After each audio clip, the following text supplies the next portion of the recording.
mulai dengan pernyataan bahwa ilmu itu dimulai pada waktu manusia mengajukan pertanyaan. Jadi science began as soon as man started to ask question. Jadi anak kecil yang nanya kepada orang tuanya, "Pah, Mah, ini apa? Itu apa? Ini apa?" Dia calon ilmuwan tuh Bapak Ibu, ya kan dia nanya tuh sebab ilmu bermula dari pertanyaan. Cuma seringkali kita nggak sabaran Bapak Ibu ya. Satu, karena nggak sabar. Dua, karena kita juga ditanya ini itu nggak ngerti semuanya.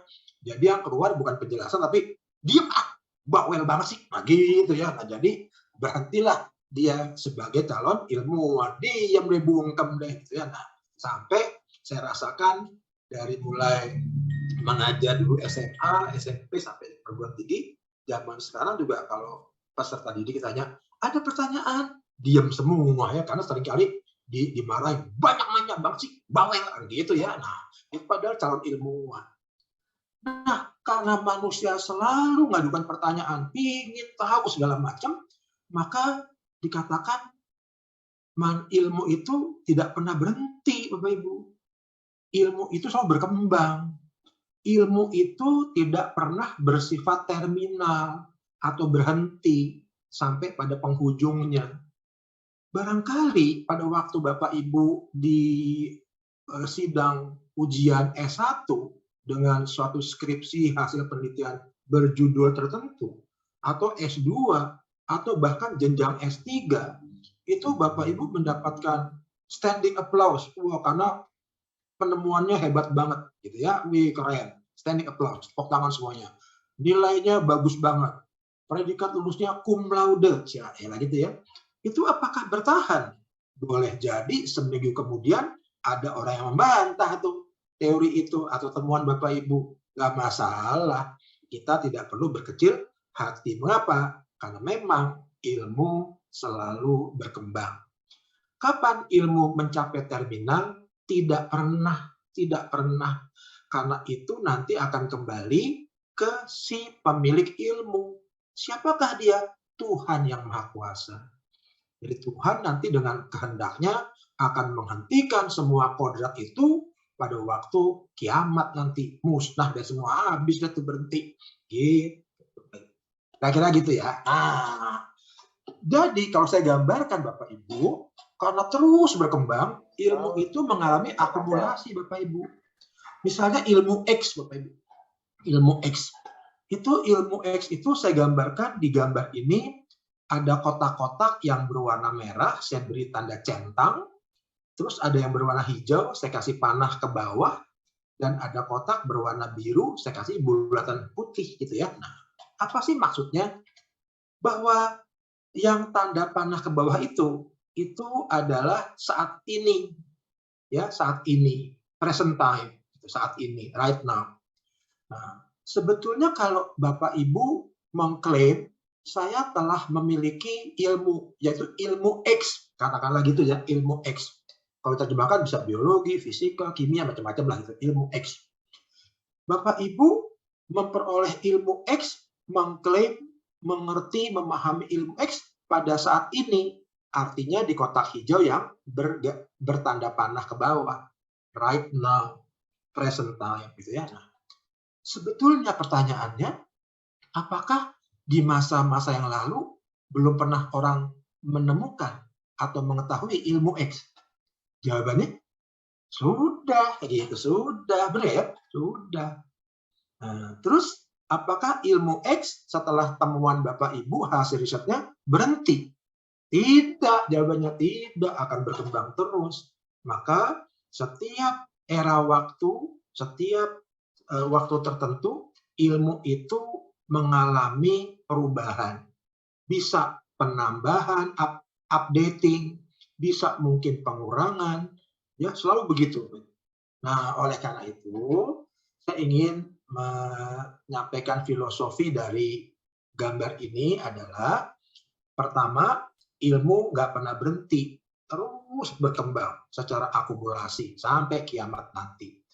Yang kedua, kita nggak boleh mengatakan kalau kita memegang ijazah ilmu X, maka kita mengklaim kita sudah tahu segala sesuatunya tentang ilmu X. Nggak boleh. Mengapa? Makin banyak kita tahu, makin kita sadari kita nggak tahu apa-apa, Bapak Ibu. Benar? Kan gitu ya? Nah, oleh karena itu, saya ingin menjelaskan gini, Bapak Ibu. Yang kotak-kotak warna merah itu, yang ada tanda centang-centangnya, adalah temuan-temuan orang-orang terdahulu yang mendahului kita zaman-zaman dulu itu tentang ilmu X. Sedangkan yang kotak-kotak warna biru yang saya kasih bulatan putih adalah kemungkinan dikembangkannya ilmu X di masa mendatang. Oleh karena itu, sebagai guru-guru yang membimbing riset atau penelitian di sekolah, Bapak Ibu wajib menanamkan bahwa setiap pelajar atau siswa membuat suatu rencana penelitian, maka Bapak Ibu katakan, kalian harus baca ya referensi yang terkait dengan ilmu atau topik atau tema penelitian kalian yang ditulis oleh orang-orang terdahulu. Nah, berarti yang merah-merah itu centangnya itu adalah apresiasi kepada orang-orang yang mendahului kita zaman dulu yang telah membuka cakrawala ilmu atau tema X itu gitu. Makanya dalam karya ilmiah ada yang namanya tinjauan pustaka. Nah, tinjauan pustaka itu adalah memberi apresiasi kepada peneliti terdahulu yang menuliskan terdahulu, kita kutip, kita berikan apresiasi. Terus titik-titik bulat putih itu artinya apakah ilmu berhenti sampai saya meneliti? Enggak. Maka ada peluang adik kelas kita, junior kita, generasi yang akan datang melanjutkan penelitian kita. Maka sebuah karya ilmiah yang baik itu rekomendasinya, sarannya harus menyatakan gini, perlunya penelitian lebih lanjut. Nah, berarti memberi kesempatan kepada generasi berikutnya untuk melanjutkan penelitian-penelitian yang memang dirasakan masih belum tercapai pada saat ini, the present time. Kira-kira itu. Jadi ilmu sifatnya akumulatif. Selanjutnya ada 3 pokok yang selalu ada dalam pikiran manusia kalau dia mau meneliti nih. Pertama, apa sih masalah atau hal yang ingin saya ketahui, ingin saya kaji? Ini modal utama dari seorang peneliti. Kalau peneliti ditanya, peneliti apa? Saya juga nggak tahu, saya mau nanya sama ibu, bapak. Ya, kalau gitu percuma, nggak usah dibimbing deh ya. Nah, berarti dia nggak punya hasrat keingintahuan. Karena yang pertama adalah apakah atau apa masalah atau hal yang ingin diketahui atau dikaji oleh peneliti. Kalau udah clear, dinyatakan dengan baik, masalahnya, temanya ini yang ingin saya ketahui, ingin saya kaji, maka pertanyaan kedua adalah gimana ya caranya mengetahui apa yang ingin saya ketahui itu. Jadi ngomong apa nih Bapak Ibu? Ngomong cara, ngomong metode, gitu ya.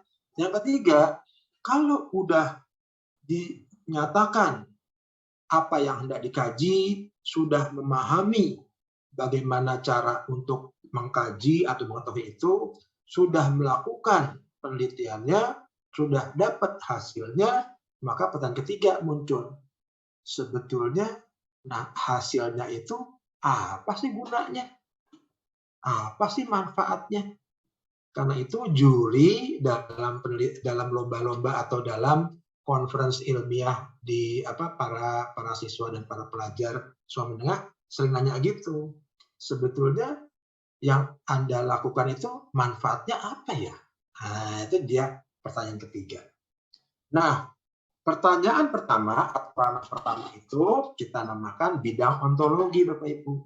Ontologi itu artinya apa sih yang hendak dikaji, apa sih yang hendak diketahui. Bagian kedua itu masuk ke dalam ranah epistemologi. Epistemologi itu ranah cara, metode. Bagaimana caranya saya mengetahui apa yang ingin saya ketahui itu. Sedangkan bagian ketiga itu masuk ke ranah aksiologi. Manfaat, apa kegunaan. Setelah saya tahu itu, apa ya gunanya? Nah, gitu ya. Makanya ciri penelitian di negara-negara yang berkembang, beda sama negara maju ya. Kalau negara maju udah semua diteliti, udah tahu semuanya, banyakkan duit dia, maka penelitiannya sering nyeleneh. Nyeleneh itu artinya penelitian-penelitian yang YKK. Apa YKK tuh? Yang kagak-kagak gitu ya. Karena emang udah maju dia. Tapi kalau penelitian negara berkembang, selalu pertanyaannya aksiologi. Apa sih manfaatnya Anda temukan itu? Apa sih manfaatnya Anda menemukan khasiat kulit buah manggis itu? Misalnya gitu ya. Nah gitu. Kalau jawabannya, oh nggak ada, ini cuma iseng-iseng aja kok. Nah, itu ciri penelitian negara maju tuh Bapak Ibu. Misalnya dulu ada tuh penelitian dengan pertanyaan utama, mengapa kepiting jalannya miring? Itu apaan tuh? Ya iseng aja gitu. Nah, itu kalau negara maju. Kalau negara Indonesia yang sedang berkembang, diharapkan nggak kayak gitu. Kenapa? Karena kita sedang mengembangkan. Tapi jangan lupa Bapak Ibu punya siswa, punya peserta didik yang hebat-hebat, kreatif. Tinggal gimana Bapak Ibu menempatkan diri untuk menjadi pembimbing yang baik. Sampai di situ tadi, Bapak Ibu, adakah pertanyaan? Kalau ada, semonggo, jangan tunggu sampai habis ya, nanti udah lupa ya. Nah, kalau ada, silakan angkat tangannya aja, nanti Bu Diah yang akan memandu. Kalau ada. Saya mengamati terus nih Pak Budi. Ya, makasih Bu. Ada Bapak dan Ibu, nggak perlu menunggu sampai ini lama loh Bapak Ibu ya, sampai sekitar jam 4 ya, terus habis itu Q&A sampai jam 5, tapi nggak seperti itu ya Pak Budi ya, nanti kelupaan malahan. Jadi anytime, kapanpun setelah Bapak menyampaikan sesuatu, tergelitik bertanya nih di bagian ini, boleh monggo langsung raise hand ya Pak Budi ya, atau langsung ketik di kolom chat, persilahkan. Nah, kalau nggak ada, ya belum Pak.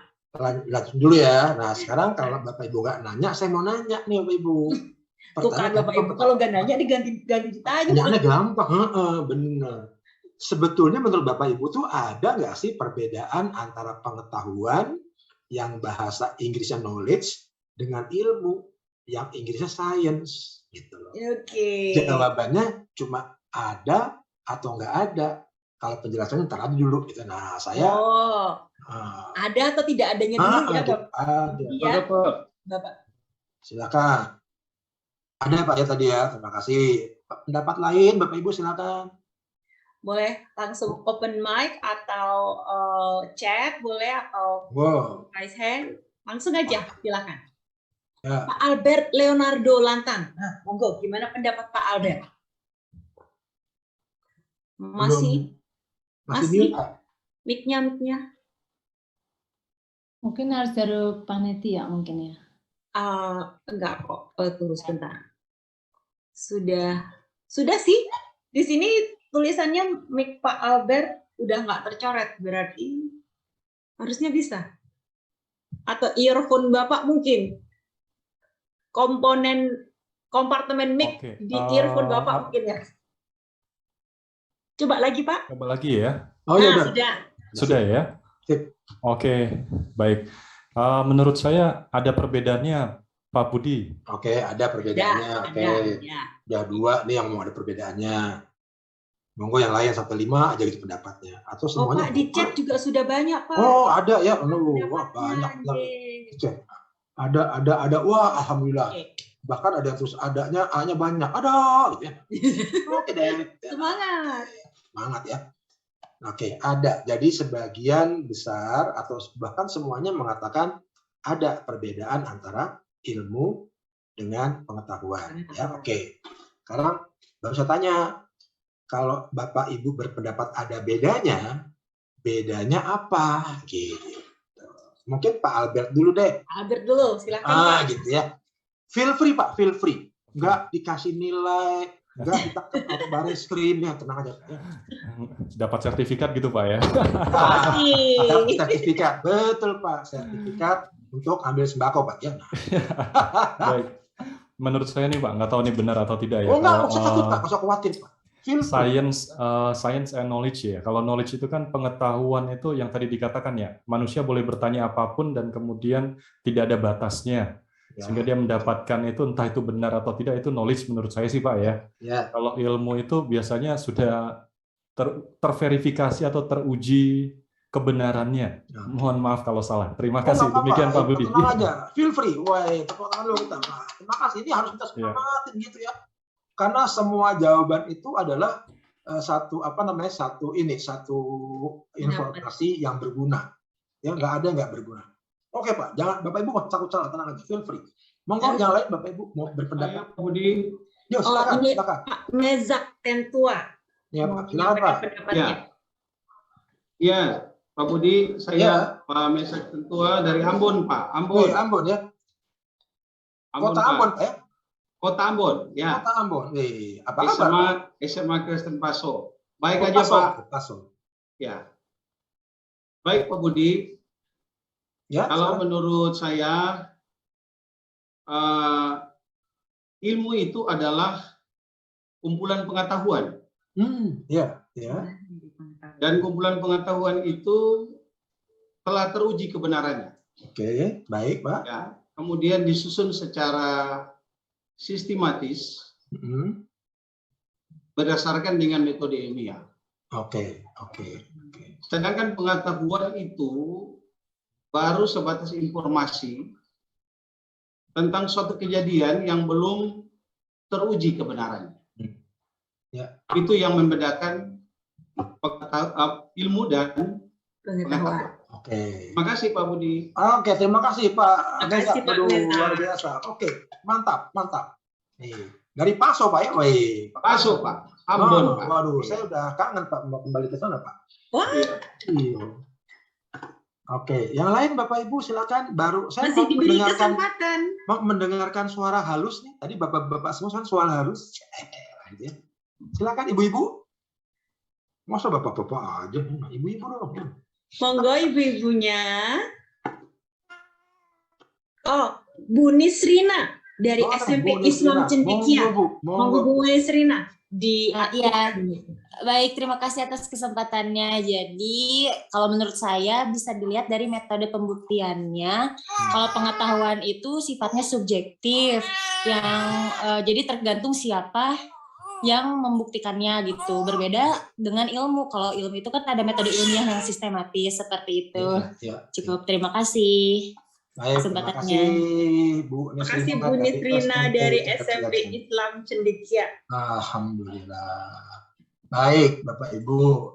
Saya mungkin terusin dulu ya, Bu Dia ya. Baik, monggo Pak. Terusin dulu ya. Nah, terus kalau tadi ada 3 pendapat ya, yang menyampaikan perbedaan antara ilmu dengan pengetahuan, berdasarkan pendapat itu, pertanyaan kedua adalah, mana yang lebih luas wilayahnya?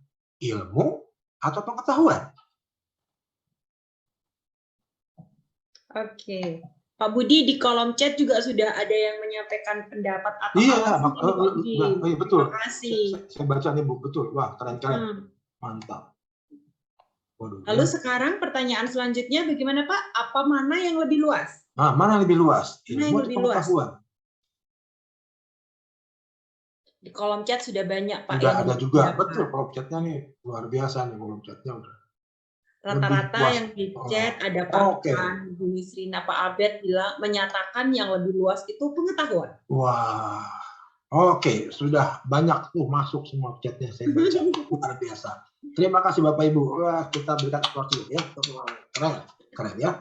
Nah, Bapak Ibu, sebetulnya Bapak Ibu udah paham bener nih gitu ya, udah paham bener. Tinggal bagaimana nanti implementasi dalam rangka membimbing para peserta didik kan untuk melakukan riset. Jadi sudah bener banget tuh. Yang lebih luas adalah pengetahuan. Terus ada bedanya gitu. Wah, keren. Sekarang kita buka. Nah, ilmu itu pengetahuan dia sebenarnya. Yang tadi disampaikan oleh 2 penjawab yang terakhir itu, Ibu dan Bapak dari Ambon dan Ibu dari Cianjur itu sudah menyinggung-nyinggung metode ilmiah kata dia. Memang benar. Ilmu adalah pengetahuan yang diperoleh manusia dengan cara tertentu. Cara tertentu inilah yang kita namakan atau kita kenal dengan nama metode keilmuan atau metode ilmiah. Nah, metode ilmiah erat kaitannya dengan metode penelitian yang Bapak Ibu akan selalu geluti dalam rangka membimbing para peserta didiknya. Lantas apa tuh pengetahuan? Saya ngeliat tuh Bu Diah di chat, wih keren banget tuh. Di chat udah pada udah bener tuh sebagian besar. Pengetahuan terambil dari kata dasar tahu, gitu ya. Nah, jadi pengetahuan adalah segala sesuatu yang diketahui oleh manusia berdasarkan pengalaman panca inderanya dan pakai dan alat-alat yang membantu panca indera. Gitu. Bener banget tuh. Karena itu pertanyaan kedua dengan gagahnya dijawab. Mana yang lebih luas? Ya pengetahuan. Wong ilmu itu adalah pengetahuan kok yang dilahirkan dengan cara tertentu. Cara ini namanya metode ilmiah. Mana yang lebih luas? Ya pengetahuan Bapak Ibu. Dulu orang mengamati, oh ternyata hewan atau binatang tuh ada yang gede, ada yang kecil, ada yang warna ini, ada yang bisa terbang, ada yang di air. Oh dipelajari Bapak Ibu, dipelajari, digali, diamati, dicatat semua. Terus lama-lama dicoba buat eksperimen, dicoba telaah lagi. Akhirnya lahirlah ilmu tentang hewan, namanya zoologi. Jadi sebelum lahir sebagai zoologi, dulunya adalah pengetahuan tentang hewan. Setelah lewat metode ilmiah, lahirlah ilmunya namanya zoologi. Demikian juga pengetahuan tentang tumbuhan. Macam-macam tumbuhan dipelajari, diobservasi, macam-macam. Lahir deh ilmu namanya botani. Dan seterusnya. Banyak deh lahir bakteriologi, virologi, macam-macam. Gitu ya. Tetapi, apakah semua pengetahuan enak dibikin ilmu, Bapak Ibu? Kita bahas berikutnya. The basic aim of science is to find general explanation of natural events. Such general explanation are called theory. Jadi, teori itu sebetulnya Bapak Ibu tidak spesifik, Bapak Ibu. Teori itu justru penjelasan umum, general explanation. Teori gravitasi umum. Nanti yang lebih spesifik lagi ada lagi itu menjadi hukum, dalil, gitu ya. Nah itu udah spesifik. Tapi kalau kita ngomong teori masih berlaku umum. Makanya orang-orang mengatakan teori kan gitu ya. Lagi karena umum dia. Nggak pernah ada kan bercanda dalil kan nggak pernah begitu kan. Nah, nggak ada gitu ya. Jadi teori. Kenapa? Karena teori itu adalah penjelasan umum. Nah, kemudian Bapak Ibu, ilmu itu metode ilmiah itu nanti melalui suatu tahapan-tahapan yang akan saya rinci pada sesi berikutnya, yaitu tahapan-tahapan yang kalau kita singkat itu huruf-huruf depannya membentuk kata POHET, pohet, Bapak Ibu. Pohet. Gitu, pohet, POHET. Apa P-nya? Problem. Jadi, apa sih masalahnya? Apa sih yang hendak diketahui? Jadi, P itu menggambarkan ranah ontologi, problem. Masalahnya apa sih yang mau kita kaji, yang mau kita teliti, kita ingin tahu. Setelah dinyatakan dengan baik masalahnya, lakukan huruf kedua O, observasi, pengamatan, termasuk menghimpun, mencari data, pengamatan. Setelah diamati, terkumpul data, maka dicoba-coba dihubungkan satu sama lain, maka langkah ketiga, dicobalah membuat jawaban sementara. Kan gitu ya? Namanya hipotesis. Tuh. Hipotesis, namanya juga jawaban sementara. Bisa benar, bisa salah kan? Bagaimana untuk kita mencapai keyakinan? Kita uji dong. Kita eksperimen, huruf keempat, E, eksperimen. Setelah dieksperimen, dicoba, ya kan, berulang-ulang, ternyata hasilnya tetap konsisten, tidak jauh berbeda antara 1 dengan 2 dan 3 dan seterusnya. Maka kita sampai pada kesimpulan, wah berarti jawaban ini benar nih setelah dilakukan percobaan. Maka hiponya hilang, tinggal T-nya, tesis. Nah, barulah itu dikatakan pekerjaan ilmiah, Bapak Ibu. Nanti hasilnya bersifat ilmu atau keilmuan. Gitu. Jadi pekerjaan ilmiah tentang pengetahuan hewan melahirkan zoologi. Pekerjaan ilmiah tentang pengetahuan tumbuhan menghasilkan botani. Dan seterusnya, Bapak Ibu, di berbagai bidang keilmuan. Pertanyaannya adalah, apakah semua pengetahuan enak dibikin ilmu? Jawabannya tidak, Bapak Ibu, tidak, Bapak Ibu. Ya, maka itu orang mengatakan tidak semua pengetahuan dijadikan ilmu itu mudah atau enak. Contohnya, ya, Bapak Ibu atau ibu-ibu nih beli rujak, gitu ya. Nah, beli rujak ya. Nah, kok beli rujak 2 bungkus, jangan pedes ya. Yang satu sedang pedesnya. Iya, Neng. Nah, diulang kan, ulang. 1 jam nggak kelar-kelar. 2 jam. Kok nggak kelar-kelar sih? Wah, maaf, Neng. Baru hipotesis nih, gitu ya. Nah, baru hipotesis. Kenapa? Karena dia bikin cara membuat rujak jadi ilmu, namanya rujakologi, gitu ya. Nah, ya, rujakologi, ilmu tentang pembuatan rujak. Enak nggak? Ya enggak ada yang beli. Itu pedagang rujaknya terlampau ilmiah kan, gitu ya. Nah, iya, cuma beli rujak 2 bungkus 2 hari 2 malam bikinnya. Kenapa? Urutannya pohet. Problemnya ada pembeli mau beli 2 bungkus, satu nggak pedas, satu sedang. Wah, pusing. Maka cara bikin gudeg, cara bikin kue ini nggak perlu bikin ilmu, nggak perlu. Ngapain capek-capek itu ya, Bapak Ibu ya. Oleh karena itu, kalau dikatakan ilmu itu sangat luas, setuju. Tetapi lebih luas lagi adalah pengetahuan. Berikutnya lagi pertanyaannya, apakah untuk dapat pengetahuan orang perlu sekolah, Bapak Ibu? Enggak, benar, nggak perlu. Kembali ke definisi. Pengetahuan adalah segala sesuatu yang diketahui manusia melalui pengalaman panca indera dan alat-alat yang membantu panca indera. Jadi, nggak perlu sekolah untuk mendapat pengetahuan. Apa syaratnya modalnya? Panca indera. Beres, ya kan? Panca indera. Jangan Bapak Ibu kira orang nggak sekolah nggak punya pengetahuan. Punya. Bahkan lebih jauh, lebih hebat dia daripada kita. Kenapa? Kalau seorang pemulung sampah, ya nggak sekolahan, dia SD cuma 2 hari ikut ospeknya doang gitu ya. Ya kan gitu ya, nggak lulus tuh, nggak pernah sekolah. Belum tentu ilmu tentang sampah kita lebih hebat dari dia. Pengetahuan tentang sampah kita lebih hebat dia gitu. Tetapi untuk dapat ilmu, nah baru deh perlu sekolah nih. Paling enggak perlu memahami apa yang disebut metode ilmiah. Kira-kira gitu. Oke. Sifat ilmu itu terbuka. Ilmu itu selalu berpihak pada yang benar atau valid, dan ilmu itu dipercaya, reliabel. Terbuka artinya semua proses dan hasil penelitian itu diumumkan dan dikomunikasikan sehingga setiap orang dapat menilai dan menguji kebenaran hasil penelitian kita. Terus yang kedua, dapat juga mengulangnya kembali. Jadi ilmu sifatnya reproducible.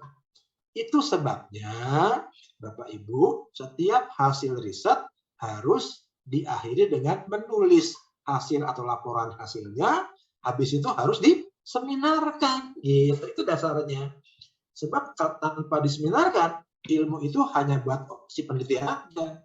Padahal ilmu sifatnya terbuka. Siapapun boleh menilai, siapapun boleh memberikan komentar. Berikutnya lagi, ilmu sifatnya skeptis dan kritis. Apa artinya? Tidak mau menerima gitu aja pernyataan atau keterangan yang dikemukakan.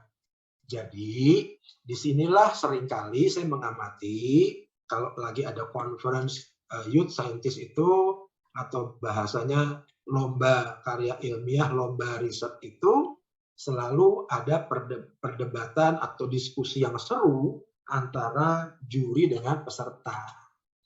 Mengapa? Karena juri sebagai seorang yang berlatar belakang ilmuwan gak mudah nerima gitu aja, benar nggak?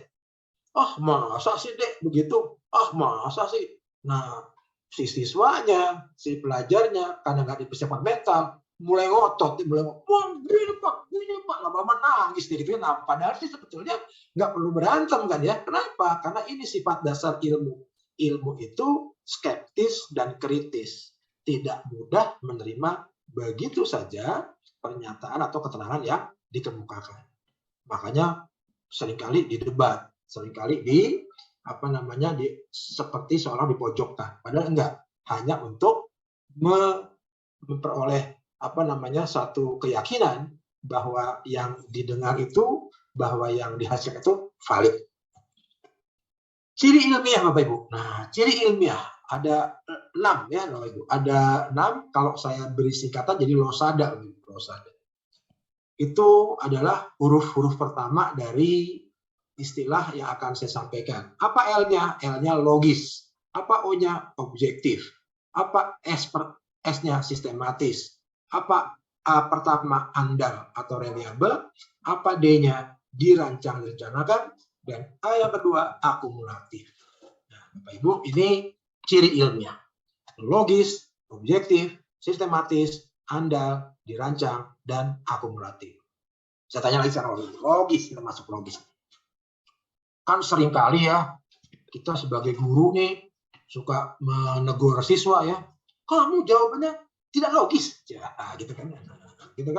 Terus siswanya nanya, Pak atau Bu, logis apaan sih? Kan gitu ya. Terus dijawab begini, logis itu masuk akal. Nah, saya tanya sekarang, menurut Bapak Ibu, apakah logis sama dengan masuk akal? Nah, jawabannya sama atau enggak? Itu aja jawabannya kan gitu. Apakah logis sama dengan masuk akal? Ayo. apakah logis sama dengan masuk akal? Oke. Silakan Silakan, Bapak Ibu, ada yang berpendapat? Feel free, jangan takut salah. Ya, nah. Tidak ditangkap baris krim. Ya, nah. Yang ditangkap cuma Irjen SF ya, nah. RS. Mari silakan Bapak Denny, Bu, ada yang tidak berpendapat. Apakah logis sama dengan masuk akal? Ya? Iya. Tuh. Yo, Ibu, ayo. Karena Bapak Ibu sering tanya, menegur siswanya. Jawabanmu kurang logis. Ya. Terus saya balikin, Pak, logis apa sih? Bu, logis apa sih? Logis itu masuk akal. Nah, saya tanya, apakah logis sama dengan masuk akal? Sudah ada yang menjawab di chat, Pak Budi. Oh, udah ada yang jawab logis. Alhamdulillah. Keren. Ada yang jawab sama. Oke. Sama. Saya ada yang jawab sama ya. Ada yang jawab beda ya. Kalau logis sesuai dengan kaidah konsep, masuk akal itu tidak, atau kadang tidak menggunakan konsep kadang gitu ya. Nah. Pokoknya cocok aja, cocokologi di akal. Gitu ya. Oke. Menurut saya sama Pak. Oh sama. Sekarang saya tanya gini deh, Bapak Ibu. Bapak Ibu kan bisa ngetik, klik raise hand kan di situ ya, ada alamannya. Yang mengatakan atau berpendapat logis sama dengan masuk akal. Raise your hand. Sama, klik raise hand-nya. Bu Nisrina ada raise hand. Tuh, pakai emoji yang sama. Oke. Nah, jadi 1, 2, 3 jangan klik ya. Nah, yang kedua, yang mengatakan logis tidak sama dengan masuk akal. Raise your hand. Pak Albert bilang nggak sama. Valen bilang nggak sama. Pak Ilham nggak sama. Oh, banyak. Lebih banyak yang nggak sama.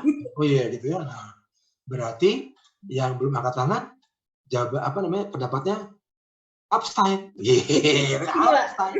Nah, golput yang gitu ya. Oke deh ya. Bapak ya. Nah, ini gini.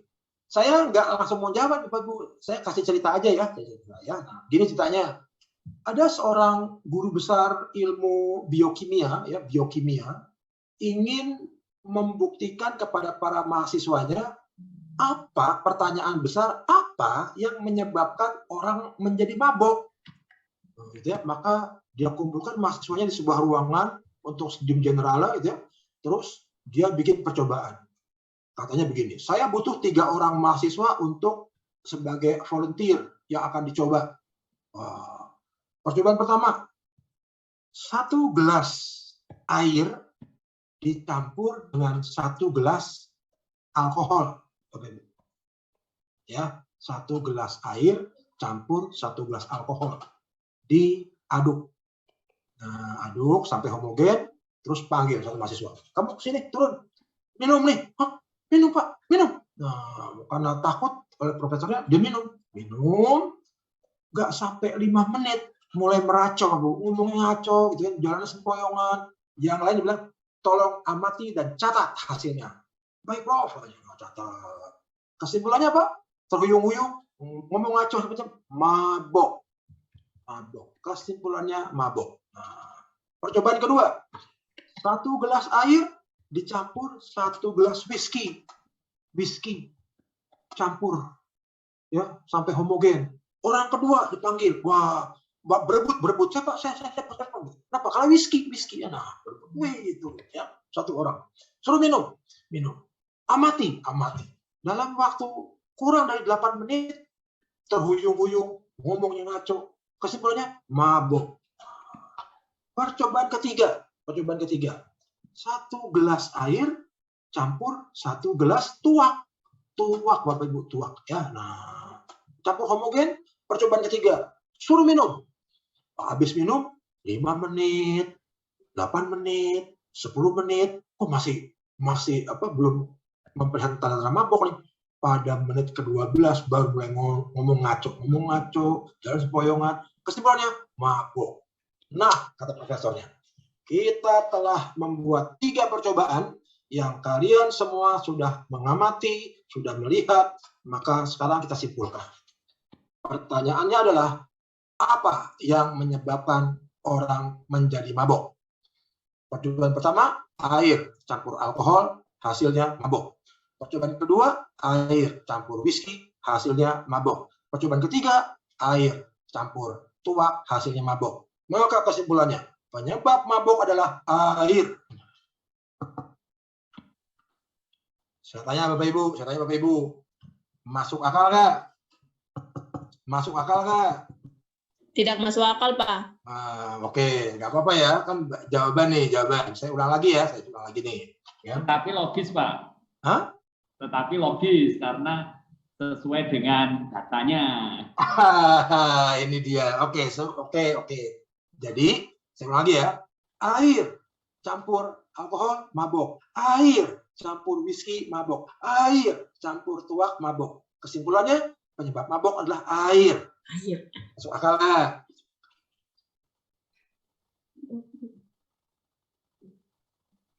Masuk akal nggak ya? Akal nggak? Jawabannya masuk akal. Bapak dan Ibu coba tanya ke anak kecil aja, pasti air bener, karena air di 3 percobaan ada terus, tuh masuk akal. Saya tanya, logis nggak? Enggak, berarti yang menjawab nggak logis tuh orang yang udah berilmu gitu kan? Betul. Nggak cuma sekedar melihat fisiknya aja, air, tambahin air, maka air dong. Enggak. Maka Bapak Ibu, kalau Bapak Ibu terjun di dunia sains, kalau cuma masuk akal aja, belum not enough, belum cukup. Sains harus sampai ke level logis. Terus gimana? Logis itu beyond masuk akal. Kenapa? Tadi di chat udah disampaikan. Itu harus punya konsep, memahami dulu konsep tentang apa tuh alkohol, bagaimana karakteristik alkohol, itu kan ya. Tidak sekedar cuma lihat-lihat barangnya doang, sama-sama cairan, enggak bisa ya gitu. Whisky, apa tuh karakteristik whisky? Bagaimana tuh struktur kimianya? Apa namanya gugus-gugus yang bisa menyebabkan? Nah, itu kan namanya beyond masuk akal kan? Gitu Bapak Ibu. Jadi Bapak Ibu, ilmiah itu, sains itu harus logis. Tidak cukup hanya sampai masuk akal gitu. Jadi jangan kebalik ya, jangan kebalik ya. Logis itu udah beyond, udah beyond. Jadi kalau Bapak Ibu menegur siswanya, jawaban Anda nggak logis, udah tinggi tuh. Kalau mau turun dikit, jawaban Anda tidak masuk akal. Itu turun dikit. Ya, gitu. Yang kedua, objektif. Apa objektif? Objektif taat fakta. Faktanya pengamatan kita berwarna merah, laporkan warna merah. Kalau faktanya kita lihat berwarna hijau, laporkan hijau. Jadi jangan kita ubah-ubah, harus taat fakta, itu objektif. Yang ketiga, sistematis, disusunnya runtut, A, habis A, B, habis B, C, D, E, begitu. Nah, sistematis, nggak boleh ngacak. A, B, D, F, C, ngacak gitu ya, nah itu nggak boleh begitu. Terus andal, pertama andal. Bapak Ibu kan sering kan, wah siswa itu dapat saya andalkan tuh, ya kan gitu ya. Nah, apa sih andal itu? Andal itu artinya kalau dia diberi pekerjaan yang berulang-ulang, dia akan mengerjakan dengan kualitas yang sama. Atau kalau kita mengukur berulang-ulang, maka hasilnya tidak jauh beda. Itu berarti alatnya andal. Berarti siswanya yang dikasih tugas oleh Bapak Ibu andal, dapat diandalkan. Maka manusia yang dapat diandalkan adalah manusia yang konsisten, kan? Manusia yang objektif, jujur, karena pasti andal kalau kayak gitu, reliable dia. Nah, nanti Bapak Ibu akan ketemu nih dalam penelitian dua istilah. Pertama adalah validitas, yang kedua reliabilitas, gitu ya. Kesahihan atau validitas, dan yang kedua keandalan, reliabilitas. Oke. Yang D, dirancang direncanakan. Itu sebabnya setiap penelitian harus mengajukan proposal. Sebab proposal itu adalah rancangan, perencanaan dalam sebuah penelitian. Nggak mungkin penelitian itu tanpa rancangan, tanpa perencanaan, nggak mungkin. Tidak ada prinsip sains itu seperti kata orang-orang Sunda tuh, Bu Mistrina ya, apa tuh, kumaha engke wae, nggak boleh ya, penelitian itu harus direncanakan, dirancang gitu ya, nggak bisa kumaha engke wae, bagaimana caranya deh, nggak boleh begitu. Yang kedua akumulatif, sudah saya singgung pada bagian awal. Nah sampai sini Bapak Ibu ada pertanyaan, silakan.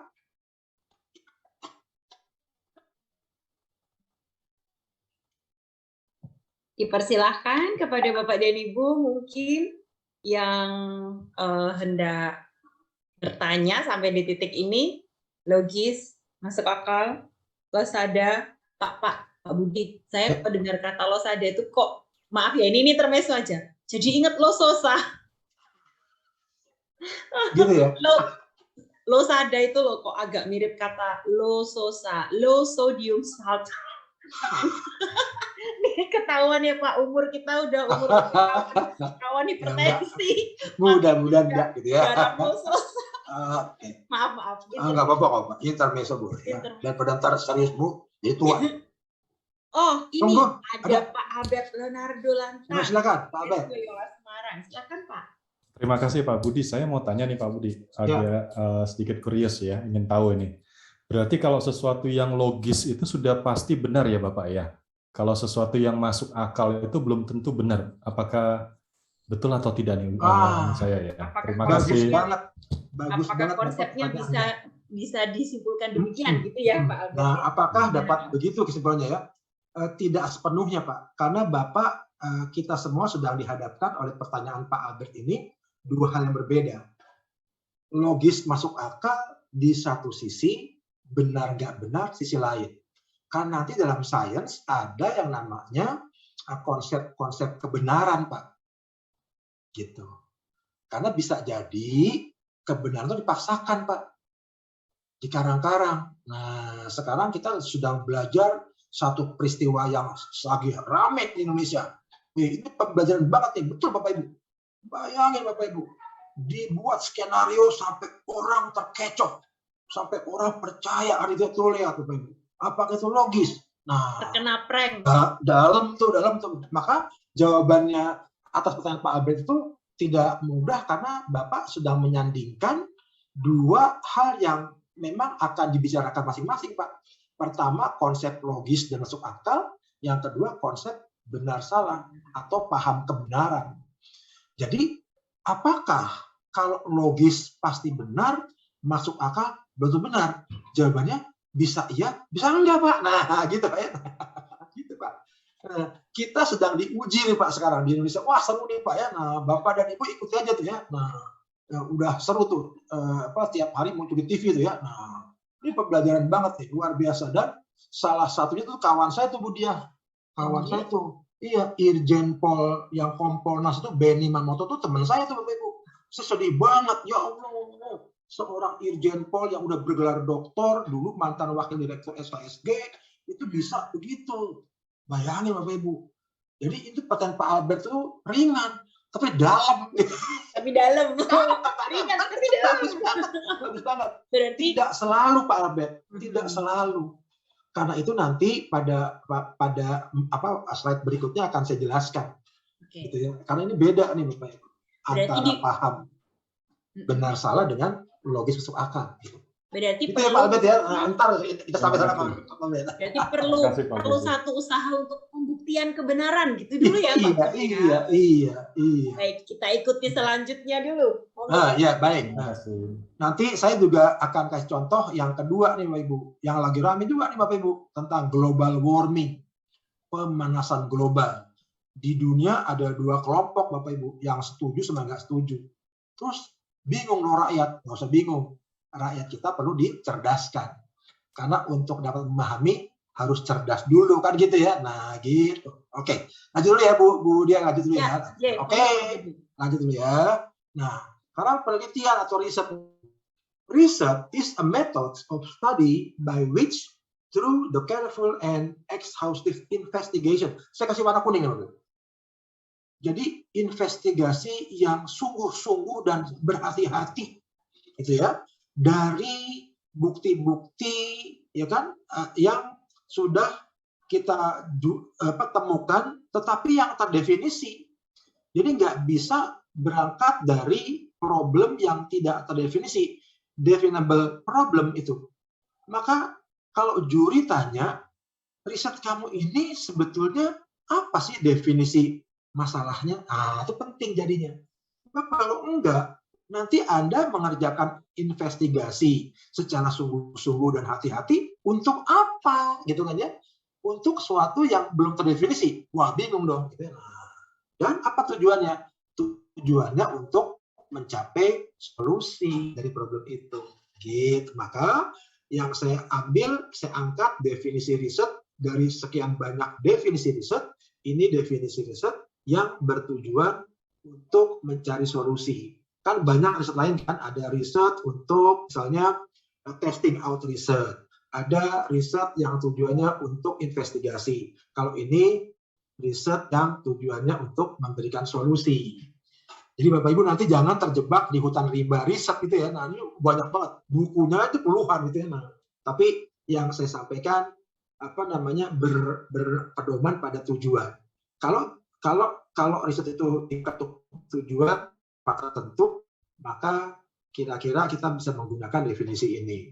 Satu kegiatan yang dilakukan secara hati-hati dan pengamatan investigasi dengan sungguh-sungguh exhaustif gitu ya, dari problem yang telah kita definisikan dengan tujuan mencari solusi.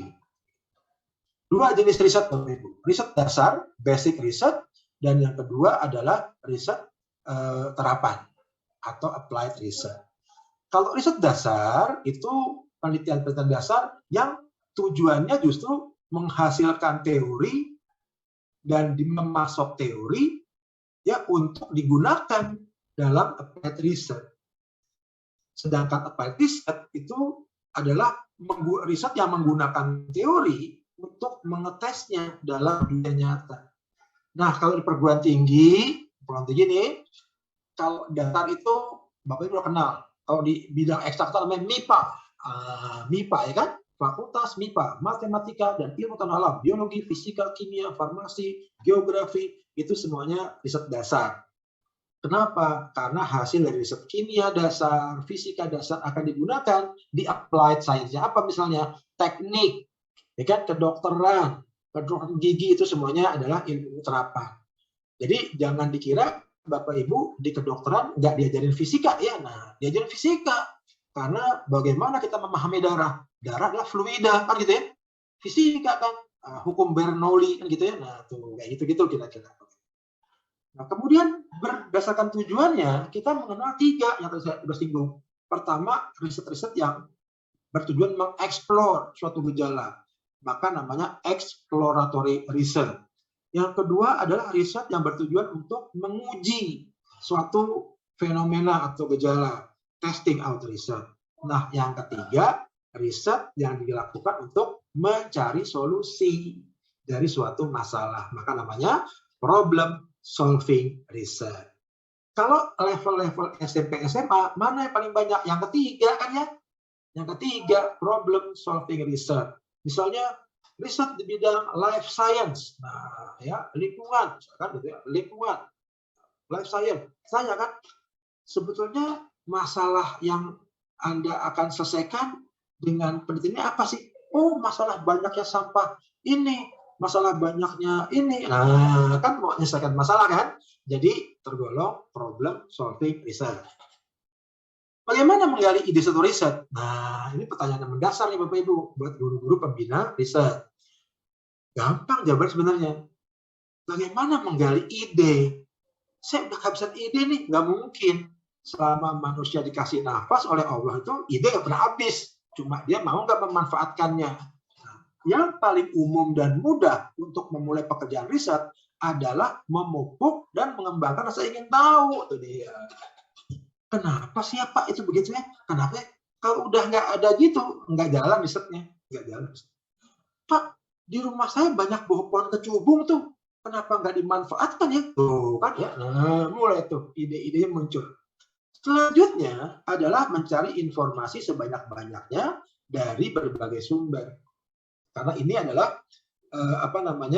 adalah satu hasanah yang dapat kita gunakan untuk mengembangkan riset. Itu Bapak Ibu. Kalau zaman dulu itu ya penemuan-penemuan itu masih jarang Bapak Ibu. Mengapa? Karena penelitinya masih jarang. Kalau zaman sekarang Bapak Ibu misalnya ada Ibu Bapak guru yang melanjutkan studi S3 nih. Kata dosennya, S3 itu harus menemukan temuan baru atau novelty kan gitu ya. Harus menghasilkan teori baru. Mudahkah? Enggak mudah. Mengapa enggak mudah? Karena Bapak Ibu, kita semua salah zaman lahirnya. Kita lahir di zaman rekayasa, Bapak Ibu ya. Kan? Jadi udah nggak ada teori baru lagi yang bakal lahir. Paling 100 tahun sekali baru lahir. Loh kok gitu? Ya udah ada semua soalnya. Ya kan? Bapak Ibu coba tanya sedunia. Sedunia all over the world ini yang lagi ngambil kuliah S3 berapa ribu orang? Puluhan ribu, ya kan? Kalau semuanya harus menghasilkan teori baru, wah susah tuh, bangkrut langsung Nobel Prize-nya. Nah, ya, bangkrut kan pemenang Nobel dapat hadiah kan? Wah dapat hadiah semua dong, bangkrut. Tahun depan nggak ada Nobel Prize lagi deh ya, hadiah cuma combro 2, udah habis modalnya gitu. Nah, ini kita jadi nggak mungkin Bapak Ibu menuntut kamu sebagai pelajar atau siswa harus menemukan yang baru ya, yang baru banget. Nah, jangan. Kita udah cukup misalnya bisa membuktikan bahwa ini adalah ada perbedaannya dengan sebelumnya. Udah cukup. Mengapa demikian Bapak Ibu? Karena kita salah zaman lahirnya. Kita lahir di zaman rekayasa. Coba bayangkan kalau Pak Albert ya, terus Ibu Valen gitu ya, terus Pak Joachim gitu ya. Lahirnya sejaman sama Archimedes ya. Nah, berarti peneliti cuma ada berempat, Archimedes, Albert, Joachim, sama Valen kan gitu ya. Nah, begitu Archimedes, Eureka, Pak Albert bilang Eureka juga. Nah, karena memang belum banyak penelitinya gitu ya. Nah, sekarang mah Bapak Ibu mau nyari apa sekarang?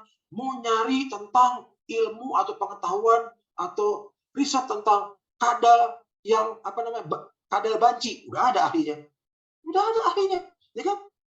Apalagi dunia kedokteran Bu ya, semakin super spesialis. Ya, udah dokter anak, subspesial lagi, jantung anak, ya kan, paru anak, terus ginjal anak, nanti muncul lagi Bu Dia, ginjal kiri anak, nah itu lihat tuh, ginjal kiri anak, tuh lihat tuh, makin spesialis lagi Ibu, udah pusing soalnya udah banyak banget temuan-temuan. Udah jadi sub Iya, spesialis. wah udah pusing, udah super spesialis tuh. Jadi akhirnya orang pusing kembali ke generalis kan kita kan Kayak sekarang. saya, diperumum aja. Kayak kita, Pak. Kita Pak Ibu ya. Jadi Bapak Ibu nggak usah khawatir. Tidak dituntut pada waktu nanti lomba-lomba atau conference youth scientist itu temuan yang baru. Enggak. Gitu ya. Tapi harus mencari informasi supaya Bapak Ibu siswanya tidak mengulang pekerjaan orang lain yang memang udah banyak dikerjakan. Carilah nuansa yang beda. Misalnya apa? Oh, beda lokasinya. Udah tuh temuan. Dia di mana? Di Bekasi. Anda di mana? Di Semarang. Beda itu. Hampan itu. Nah, itu udah temuan. Gitu, Bapak Ibu. Jadi jangan khawatir, Bapak Ibu. Cari informasi dari berbagai sumber. Apa saja sumber informasi yang dapat ditelusuri?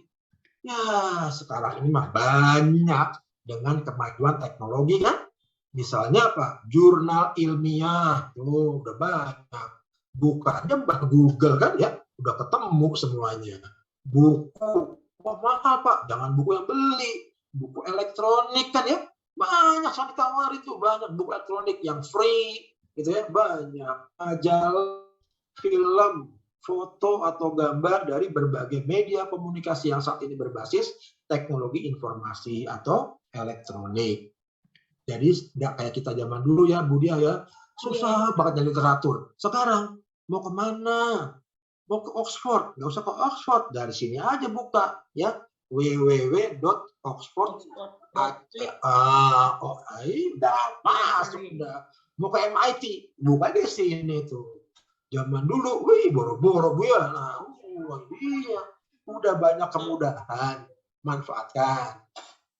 Sampai situ tadi Bapak Ibu ada pertanyaan, monggo. Adakah Bapak Ibu yang sudah tergelitik dengan pertanyaan? Dan saya ingin menyampaikan satu informasi yang cukup penting nih kepada Bapak dan Ibu. Maaf jika agak telat, but better late than never gitu. Kita itu nggak akan langsung kayak, oh ini tutup pelatihan hari pertama terus langsung materi Pak Budi itu kami sharekan, nggak seperti itu gitu.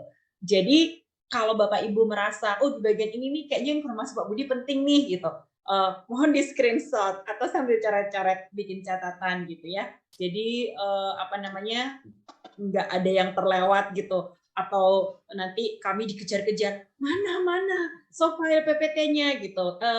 Itu adalah kebijakan internal kami. Nanti pasti akan di-share gitu. Tapi kan pelatihan ini masih akan berjalan sampai dengan hari kedua gitu. Jadi nanti setelah semua penyampaian 2 hari materi nanti baru di-share gitu ya Bapak Ibu. Jadi mohon udah mulai nyoret gitu. Pak Ani ya bisa diterima.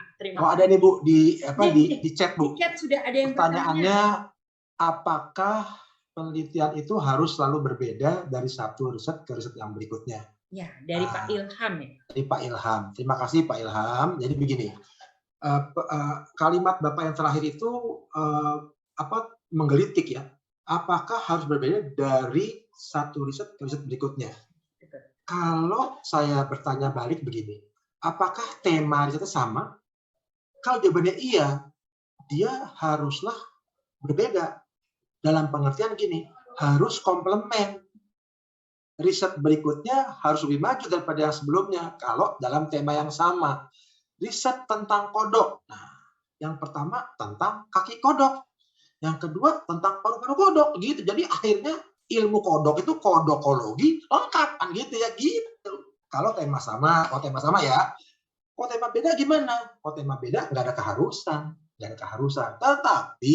Tetapi Bapak Ibu sekarang udah digembar-gemborkan sama Kemdikbud akan bahaya plagiarisme.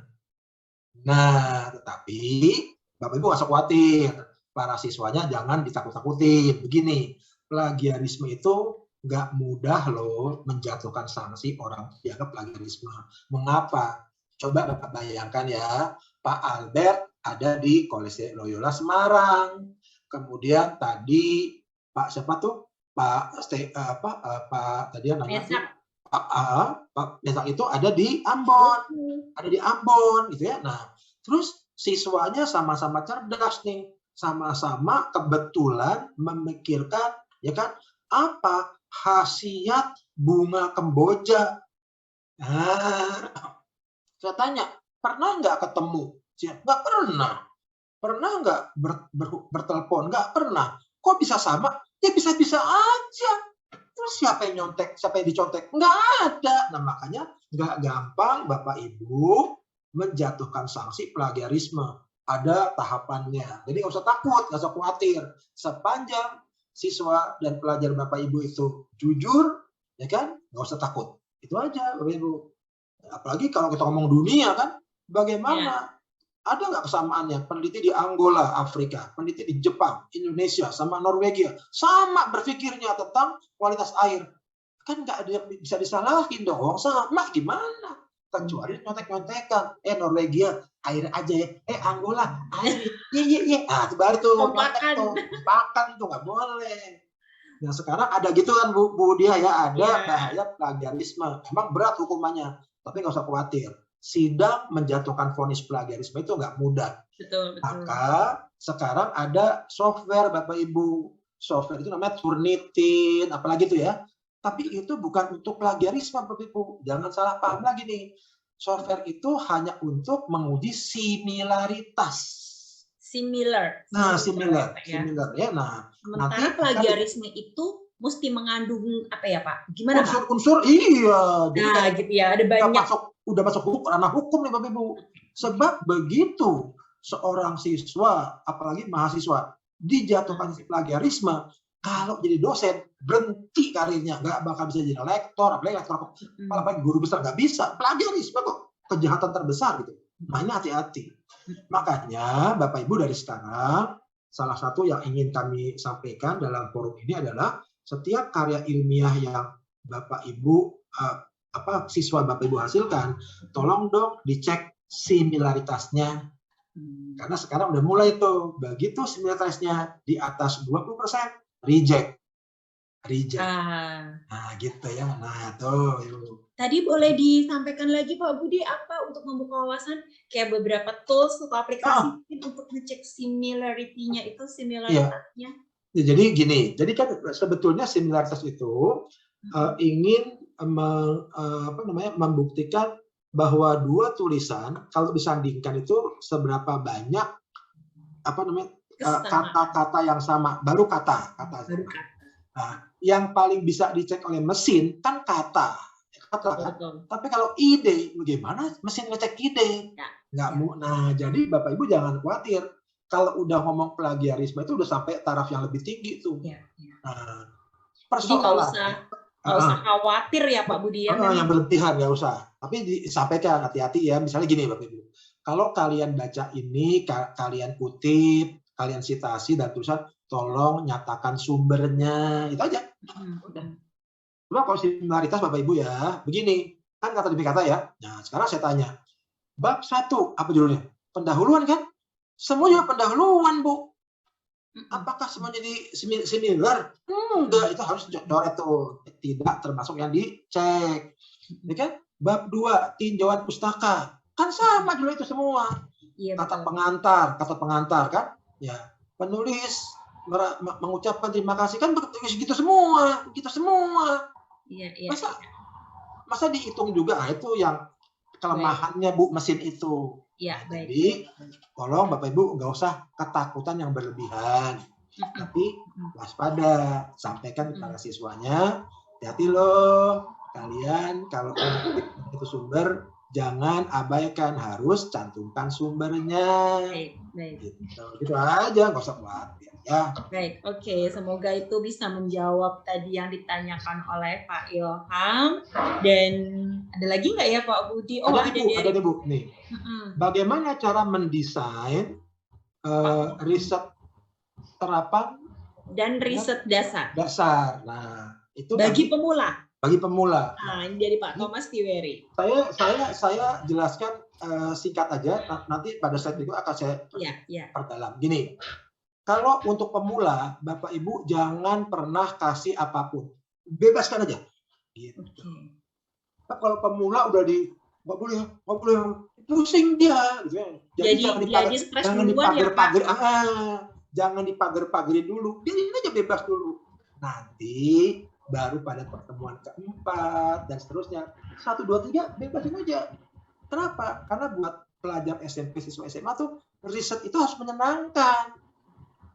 Kalau saya nggak menyenangkan, riset gue begitu masuk SMA masih hitam rambut gue, begitu riset udah 15 uban gue, cepat tua kan gitu jadinya.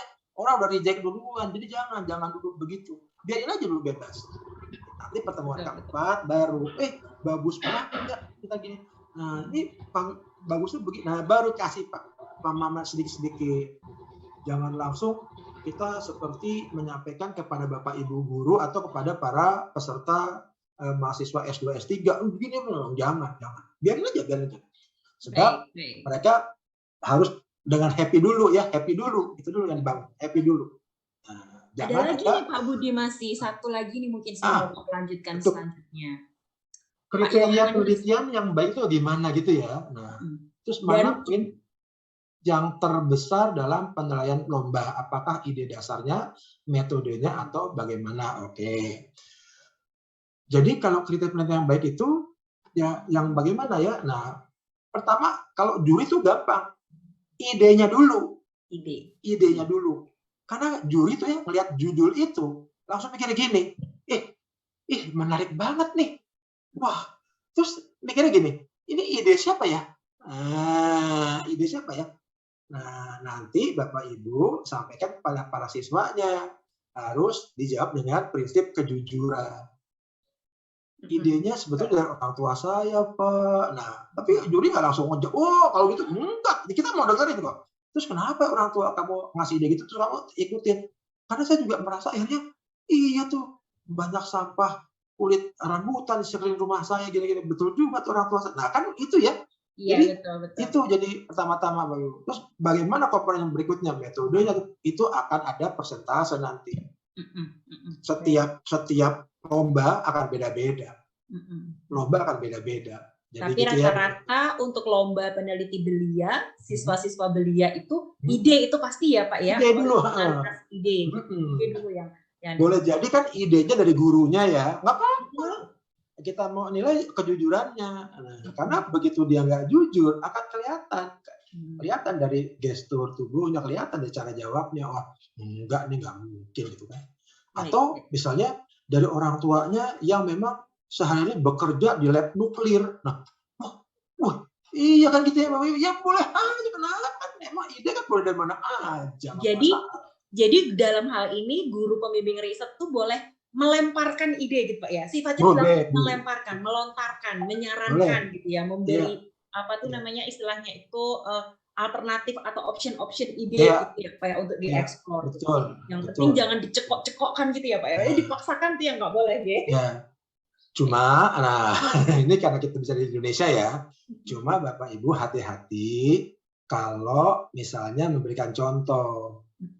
Karena begini Bapak Ibu nih, di suatu seminar ya Bu Diah dan Bapak Ibu ya, saya bicara tentang pengelolaan sampah padat. Nah, terus ada tugas dari peserta itu membuat short paper. Saya mengatakan gini, coba contohnya yang saya akan berikan tuh sampah plastik. Ternyata 95% peserta sampah plastik, Bu. Sampah plastik. Jadi ini ya negara yang kurang inovatif, kurang kreatif. Itu kan contohnya sampah plastik bukan disuruh gitu ya. Nah, jadi hati-hati juga melempar ide. Seringkali tanpa pikir panjang ditangkap gitu aja, langsung udah dibikin. Nah, itu nanti kehilangan lagi ini ruhnya gitu. Betul. Oke. Barusan satu pertanyaan, tapi ini kita simpan dulu atau bagaimana Pak? Kita skip dulu ya, karena ini tadi masalah fokus ya. Kita akan jawab nanti ya. Nah, baik Bapak Ibu, kita terusin dulu ya. Nah, berikutnya pemikiran ilmiah. Ini Bapak Ibu. Jadi cara ilmuwan mencari jawaban terhadap masalah yang dihadapi itu dapat dilakukan dengan jalan pertama rasionalisme, atau yang kedua empirisme, atau yang ketiga kombinasi keduanya. Nah, seringkali mana yang paling banyak di dunia ini? Kombinasi keduanya. Bapak Ibu tidak bisa Bapak Ibu mengklaim bahwa saya orang yang sangat rasionalisme, orang yang sangat empiris. Enggak, seringkali kita akan pakai kombinasi keduanya manakala menjumpai persoalan yang memang sangat spesifik. Nah, saya kasih contoh gini. Nah, saya jelaskan dulu. Apa sih rasionalisme? Rasionalisme itu menyatakan bahwa paham atau ide kebenaran, tadi pertanyaan Pak Albert ya, ide kebenaran, nah benar salah ini Pak, atau sesuatu yang benar itu dihasilkan dengan berpikir secara rasional, terlepas dari pengalaman. Jadi orang yang misalnya sangat mengagungkan rumus, mengagungkan dalil, nah ini dia rasionalisme. Suatu gejala harus dapat diterangkan berdasarkan pengetahuan sebelumnya yang telah dikumpulkan secara sistematis. Jadi udah ada algoritma, udah ada equation, inilah paham rasionalisme untuk mencari kebenaran. Sedangkan empirisme menyatakan bahwa ide kebenaran atau sesuatu yang benar itu dihasilkan berdasarkan pengalaman dan fakta-fakta empiris, tidak bergantung pada rumus atau dalil. Nah, sekarang Bapak Ibu, saya bikin mainan ya. Nah, gini Bapak Ibu, tanya nih satu-satu ini ya. Nah, saya nanti minta jawaban, Bapak Ibu cuma jawab percaya atau nggak percaya gitu ya. Nah, cuma gitu doang. Nah, begini ceritanya. Bapak Ibu, saya melontarkan satu statement atau pernyataan. Bapak Ibu kan di ruangan ya. Hati-hati. Jangan sembarangan keluar ruangan. Sebab di depan pintu Bapak Ibu keluar ruangan itu ada macan, ada harimau. Nah, saya tanya, Pak Albert percaya atau nggak percaya? Pak Albert di chat jawab tidak percaya. Tidak percaya. Oke, tidak percaya. Kalau Pak Yohanes? Boleh langsung dinyalakan mic-nya juga boleh, Pak? Boleh. Tidak. Nggak percaya juga, Pak. Tidak percaya juga. Terus kalau Pak Reza? Pak Reza? Ya, bagaimana Bapak? Saya bikin pernyataan, Pak. Bapak hati-hati keluar ruangan. Sebab di pintu keluar Bapak itu atau Ibu itu ada harimau, ada macan. Bapak percaya nggak sama omongan saya? Wah, kalau zaman dulu saya nggak percaya, Pak. Oh, udah nggak percaya. Itu, Pak. Ya. Nanti penjelasannya saya pada kesempatan berikutnya nih. Ya, udah Pak. Ibu Carolina percaya nggak? Tidak, Pak. Tidak percaya. Ibu Carolina tidak percaya. Ini ada dua Carolina ya. Tadi Carolina Sari, sekarang Carolina Y. Nah, percaya nggak? Tidak, Pak. Tidak. Oke. Terakhir, Pak Ilham percaya nggak? Tidak. Baik. Semua mengatakan tidak percaya. Sekarang saya balik ke Pak Albert lagi. Bapak saya tanya, jelaskan mengapa Bapak nggak percaya. Baru jelasin, Pak. Karena saya yang lebih tahu konteksnya, Pak. Saya berada di ruangan saya dan di luar saya tahu ada apa gitu, Pak. Oke. Saya terima Pak jawabannya. Pak Yohanes, kenapa Bapak nggak percaya? Karena jelas-jelas di luar sini ini kan masih dalam sekolah ya Pak ya. Nggak mungkin ada harimau. Harimau Jawa 36 katanya Pak ya. Oke Pak. Terima kasih. Pak Reza, kenapa Bapak nggak percaya? Karena saya tidak tinggal di hutan, Pak. Oke. Bukan Karsado, maaf. Jawabannya. Bu Carolina Sari, kenapa Ibu nggak percaya? Sama, Pak, karena saya juga di sekolah dan tidak ada koleksi harimau. Gitu. Nggak ada Bu Carolina yang kedua, Bu Carolina Y, kenapa Ibu nggak percaya? Karena saya duduk di depan pintu, Pak. Di depan saya tidak ada harimau, Bapak. Oh, karena saya duduk dekat pintu, nggak ada harimau gitu ya. Nah, Pak Ilham, kenapa nggak percaya, Pak?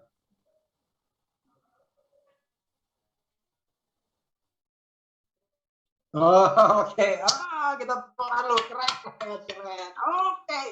Udah tuh Bapak Ibu dapat saya. Jadi Pak Albert, Pak Yohanes, dan Pak Reza serta Bu Carolina Sari itu Ibu dan Bapak berpaham rasionalisme. Udah. Sedangkan Bu Carolina Y dan Pak Ilham berpaham empirisme. Udah deh tuh kelihatan langsung. Kenapa begitu? Dari jawaban Bapak Ibu tadi. Ini sekolahan Pak, nggak ada macan-macan kayak binatang, kan? Rasional banget kan? Rasional kan tuh? Tapi kalau Bu Carolina, saya duduk di pintu kok, saya lihat nggak ada macan tuh kan? Beda kan? Jadi kalau pahamnya Bu Carolina, bukan pintunya, begitu digerau, oh ada macannya. Nah, itu gitu. Itu namanya empirisme. Ini Pak Ilham, saya udah ngelihat tuh nggak ada macan tuh lihat tuh. Jadi Bapak Ibu, mana yang salah, mana yang benar? Semuanya benar, Bapak Ibu, semuanya benar. Jadi jangan pernah Bapak Ibu istilahnya mencerca paham yang lain. Semuanya benar, Bapak Ibu, semuanya benar. Karena ada dua aliran untuk menyatakan kebenaran. Ada rasionalisme, ada empirisme. Dan Bapak Ibu jangan paksakan itu kepada para siswanya. Kenapa? Setiap manusia pasti punya paham yang dominan. Nanti Bapak Ibu akan lihat.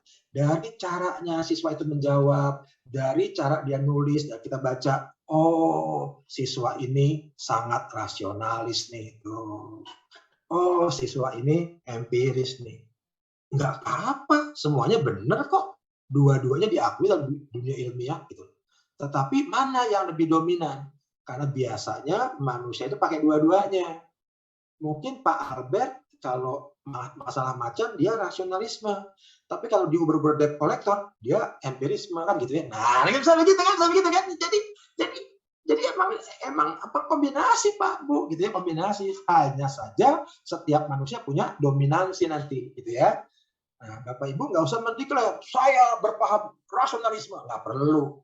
Kita lihat kok dari cara nulisnya, tulisannya, dari menjawabnya udah kelihatan paham gitu. Itu ya Bapak Ibu. Jadi jangan itu sedikit jawaban pada pertanyaan Pak Abed kemarin tadi ya. Jadi benar salahnya itu bergantung. Nah kan masuk lagi semakin dalam kan, waduh kalau gitu nggak bisa kita salahin dong yang berpaham empirisme atau sebaliknya. Nggak dapat disalahkan yang rasionalisme, nggak bisa gitu. Kira-kira gitu ya. Nah berikutnya kita cara pemecahan masalah. Nah ini seru nih, ini cerita nih, banyak cerita ya. Nah solusi terhadap masalah itu dari zaman dulu sampai sekarang sangat beragam, sangat bervariasi, dan makin kesini makin berkembang sejalan dengan perkembangan civilization atau peradaban manusia. Zaman dulu, yang mana pengetahuan masih belum banyak, belum tahu cara menulis, belum bisa menuliskan konsep angka, ya kan? Sebab angka 1, 2, 3, 4, 5, sampai 9, 0 itu konsep 0 aja baru berapa ratus tahun ini ditemukan kan?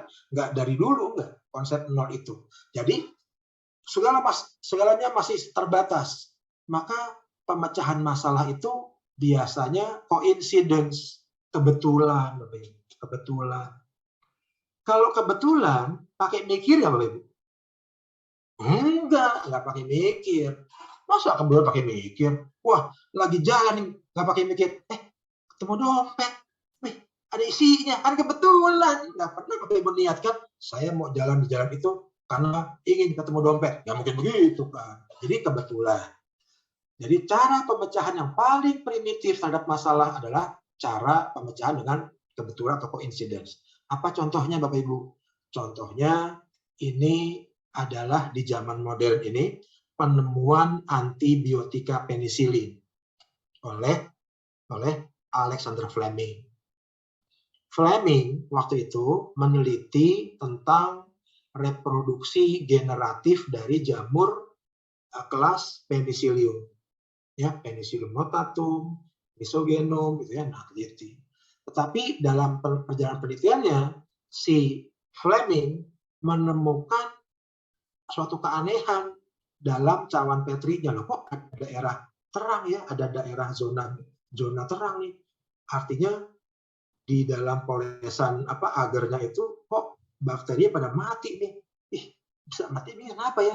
Ternyata jamur Penicillium itu menghasilkan suatu zat yang mampu membunuh mikroba atau kehidupan yang ada di sekitarnya. Wih, Akhirnya diubah deh dari tadinya mau meneliti spora jamur, jadi meneliti zat aneh ini. Ternyata zat aneh ini mampu membunuh bakteri yang dekat dengan jamur tadi. Nah, berarti zat ini adalah zat yang dapat membunuh kehidupan lain. Maka namanya antibiotika. Karena jamurnya penicillium, maka namanya penisilin. Jadi penemuan penisilin bukan karena rancangan yang hebat di laboratorium. Keren, enggak. Kebetulan. Itu contohnya penelitian atau pemecahan masalah secara kebetulan dalam dunia modern. Tapi Bapak Ibu mungkin nggak ngajarkan kepada para siswanya. Para siswa nggak usah repot-repot penelitian. Ya, pokoknya kita isi going aja, happy-happy aja. Atau kebetulan. Gitu. Mungkin ya gitu. Nggak mungkin Bapak Ibu. Karena kebetulan itu sekarang udah makin tipis dengan probability 1 banding 1 miliar. Udah temukan semua, gimana mau kebetulan lagi gitu ya? Nah, tinggalkan. Tapi ini tercatat dalam asana ilmu pengetahuan sebagai sebuah cara pemecahan masalah yang paling primitif. Yang kedua, trial dan error, coba-coba. Nah, coba-coba itu artinya udah punya alternatif Bapak Ibu nih. Coba-coba kan. Kalau nyoba ini begini, kalau nggak ini pakai ini kan gitu ya, coba-coba. Nah, apa contohnya? Contohnya adalah penemuan herbal buat obat suatu penyakit. Nah, ceritain Bapak Ibu. Di suku primitif zaman dulu, orang yang disegani 2, kepala suku dan dukun. Kenapa segani kepala suku? Orang dianggap paling kuat. Lawan kepala suku, mati. Diajak berantem. Jadi paling kuat. Dukun harus dihormati, paling pinter. Gitu kan Bapak Ibu ya. Nah, maka suatu ketika ada seorang pemuda suku itu yang mengadukan nasib bapaknya ke dukun. Sambil nangis-nangis. Kenapa? Saya mau mengadukan bapak saya. Kenapa bapak kamu? Setiap mau pipis itu dia mengerang-ngerang kesakitan. Udah gitu keluar keringet dingin. Keluar keringet besar, sakitan. Kau dipaksakan keluar. Tapi bercampur darah. Waduh. Mbak Dukun tolonglah. Mbak Dukun tahu nggak nih obatnya? Kira-kira jawaban Dukun apa? Tahu apa nggak tahu? Tahu, Dukun ya paling pintar. Begitu, saya nggak tahu, mohon maaf, langsung turun ya jabatan. Maka dukunnya, ya tahu, padahal nggak tahu kan. Maka dia apa? Coba-coba. Coba ya, kamu ambil daun tanaman A 2 lembar, tanaman B 2 lembar, tanaman C 2 lembar, kamu cuci, kamu seduh di air sampai mendidih, dinginin, saring, minumin ke ayahmu. Jadi daun A, B, C. Nah, pulang tuh anaknya. 5 hari kemudian ketemu lagi tuh sama anak itu, sama dukunnya. Kamu, Mbak Dukun, gimana bapakmu? Mati Mbak Dukun. Waduh, kata dukunnya kan. Error. Telah ditrial dengan daun A, B, C, ternyata error. Dukunnya dapat pengetahuan kan? Kalau ada lagi yang mengeluh dengan gejala itu, saya tidak akan berikan daun A, B, C. Benar ya, Bapak? Maka setelah ada 100 lebih yang mati, trial dan error, ketemulah daun apa? Daun kumis kucing. Ternyata gejala itu gejala kencing batu, ya kan? Nah, sekarang udah tahu udah kencing batu, herbalnya kumis kucing. Apakah langsung ketemu kumis kucing? Enggak. Ya, banyak udah yang udah error ya. Nah, itu. Jadi itulah penemuan error Bapak Ibu. Apakah akan Bapak Ibu ajarkan pada para siswa Bapak Ibu? Enggak akan. Ini campur nih ya. Nah, akan menyembuhkan jerawat. Coba kita trial sama teman-teman sekelasmu, sama ibu-ibu guru. Nggak ada yang mau, gitu enak. Ya gitu kan, nggak mau, gitu kan, gitu. Ya, gitu ya. Jadi itu adalah trial error. Yang ketiga, Bapak Ibu, yang ketiga adalah aproksimasi dan koreksi. Sudah pakai berpikir. Ini penemuan di matematika. Yang keempat, spekulasi. Spekulasi itu apa, Bapak Ibu? Udah pakai mikir, tetapi berpikirnya seperti spekulan. Apa penemuan terbesar yang dasarnya spekulasi? Teori evolusi Darwin. Diajarin nggak Bapak Ibu di SMA, SMP? Diajarin ini, ya Darwin. Jadi Darwin itu, Charles Darwin itu menyampaikan teori evolusi itu dengan cara spekulasi, Bapak Ibu. Memang benar dia mengamati, mengumpulkan fosil kan dari lemur gini disandingin semua, terus fosil dari primata gini. Tetapi antara lemur ke primata ada jembatan yang hilang. Namanya Bapak Ibu pasti ingat ya, Bapak? The missing link kan ya, the missing link. Oh, the missing link. Maka dimunculkanlah teori bahwa manusia berevolusi dari hewan yang sederhana yaitu primata. Apa primata itu? Kera. Benarkah?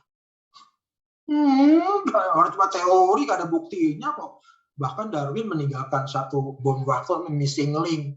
Bapak Ibu baca nggak sejarahnya? Gara-gara missing link, awal abad 20, akhir abad 19, dunia geger Bapak Ibu. Banyak orang ingin membuktikan itu. Sampai datanglah ke Indonesia von Koningswald, ya nggak? Dia gali Sangiran, dia temukan fosil namanya Pithecanthropus erectus, digali Mojokerto Homo mojokertensis. Oke gitu kan? Itu dalam rangka membuktikan missing link Bapak Ibu. Yang lari ke Indonesia, ada yang lari ke Cina, ada, ya kan? Manusia ya Sinanthropus pekinensis, ya kan? Lari ke Afrika Selatan, ada, ya kan? Homo robustus, macam-macam tuh. Terbukti nggak? Enggak Bapak Ibu, enggak. The missing link tetap ada missing link. Dan kita berdoa Bapak Ibu, mudah-mudahan sampai kiamat the missing link tetap the missing link, ya kan? Kalau ketemu Bapak Ibu, wih berat konsekuensinya, ya. Nah, satu, ya konsekuensinya. Darwin salah, kita gebugin tuh Darwin kalau masih hidup, ya. Nah, yang kedua, Darwin benar. Ya, kalau Darwin benar gimana? Maka kalau Lebaran kita harus ke kebun binatang, sowan sama nenek moyang gitu ya. Wah, cilaka nih. Orang spekulasi dijadiin teori, dipercaya entar dulu ya. Jadi itu contoh spekulasi. Berikutnya adalah otoritas atau tradisi. Ini ada ungkapan the master says always the truth. Wah, ini bahaya nih. Jadi benar salah itu karena otoritas. Menjadi pertanyaan Pak Albert tadi nih Pak. Ya, Bapak Ibu masih ingat kan sejarahnya zaman Kopernikus, terus zaman Galileo di Eropa sana. Pada waktu itu ilmu pengetahuan itu didominasi oleh gereja kan ya, yang menganggap bahwa pusat tata surya itu adalah bumi. Lahirnya teori geosentrisnya. Itu didoktrin semua. Wah, Kopernikus yang berani kan melawan. Bukan bumi, matahari, pusat tata surya. Maka lahirnya teori antinya tuh namanya heliosentris. Wah, Kopernikus melawan otoritas dan tradisi. Bid'ah, kan gitu kan ya? Bapak Ibu baca nggak sejarahnya Kopernikus diapain?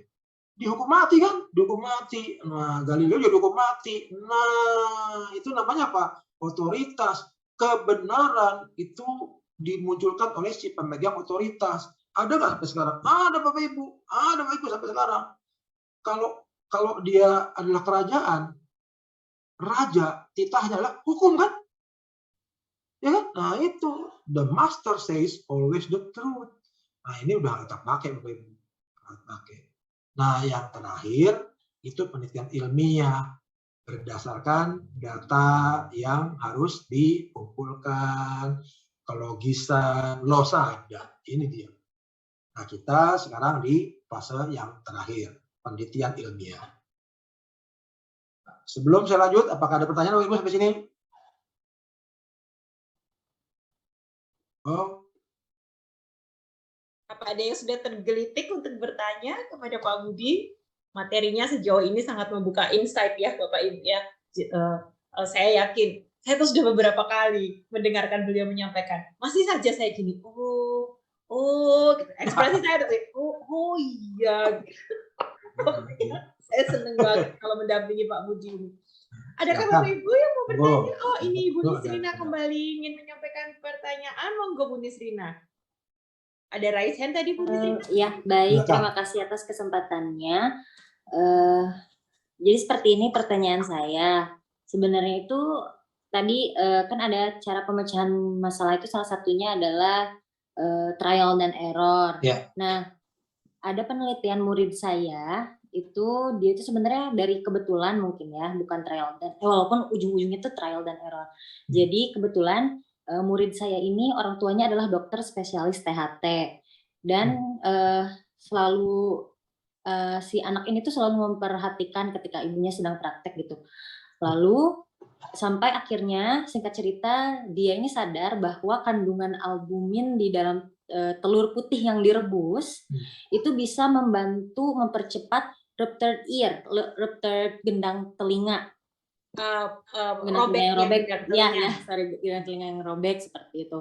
Nah, dia tuh bilang lalu lari pada saya dan bilang, Bu saya mau bikin penelitian seperti ini, tapi saya nggak bikin produk gitu. Kayak saya cuma ini berdasarkan yang saya tahu dan saya mau coba trial error kayak gitu. Terus akhirnya saya dan bundanya yang dokter spesialis THT tadi encourage dia yang tadinya nggak mau karena dia tuh kekeh banget pengen gimana caranya bikin produk.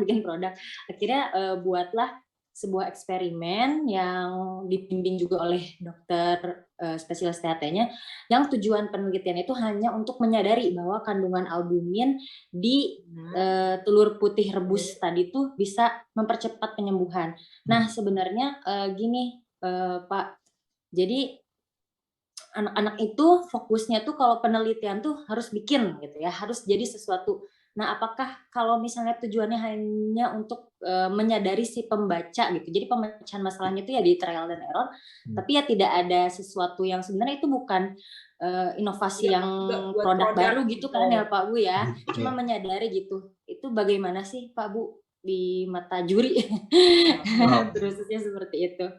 Ya cukup itu pertanyaan. Terima kasih kesempatannya. Ya, terima kasih Bu Kristina ya. Jadi ada dua nih. Pertama tadi yang menarik adalah Ibu menyebut-nyebut beberapa kali itu ini penelitian kebetulan gitu, kebetulan siswa Ibu itu, pelajar Ibu itu orang tuanya spesialis THT gitu ya.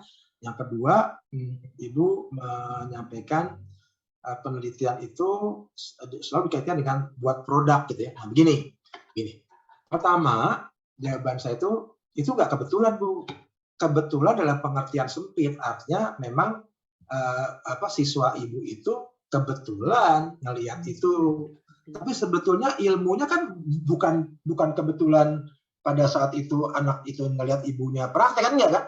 Bahwa pengetahuan atau bahkan sudah mungkin dijadikan satu landasan buat penata laksanaan pengobatan itu bahwa albumin itu adalah bagian dari protein kan, ya kan?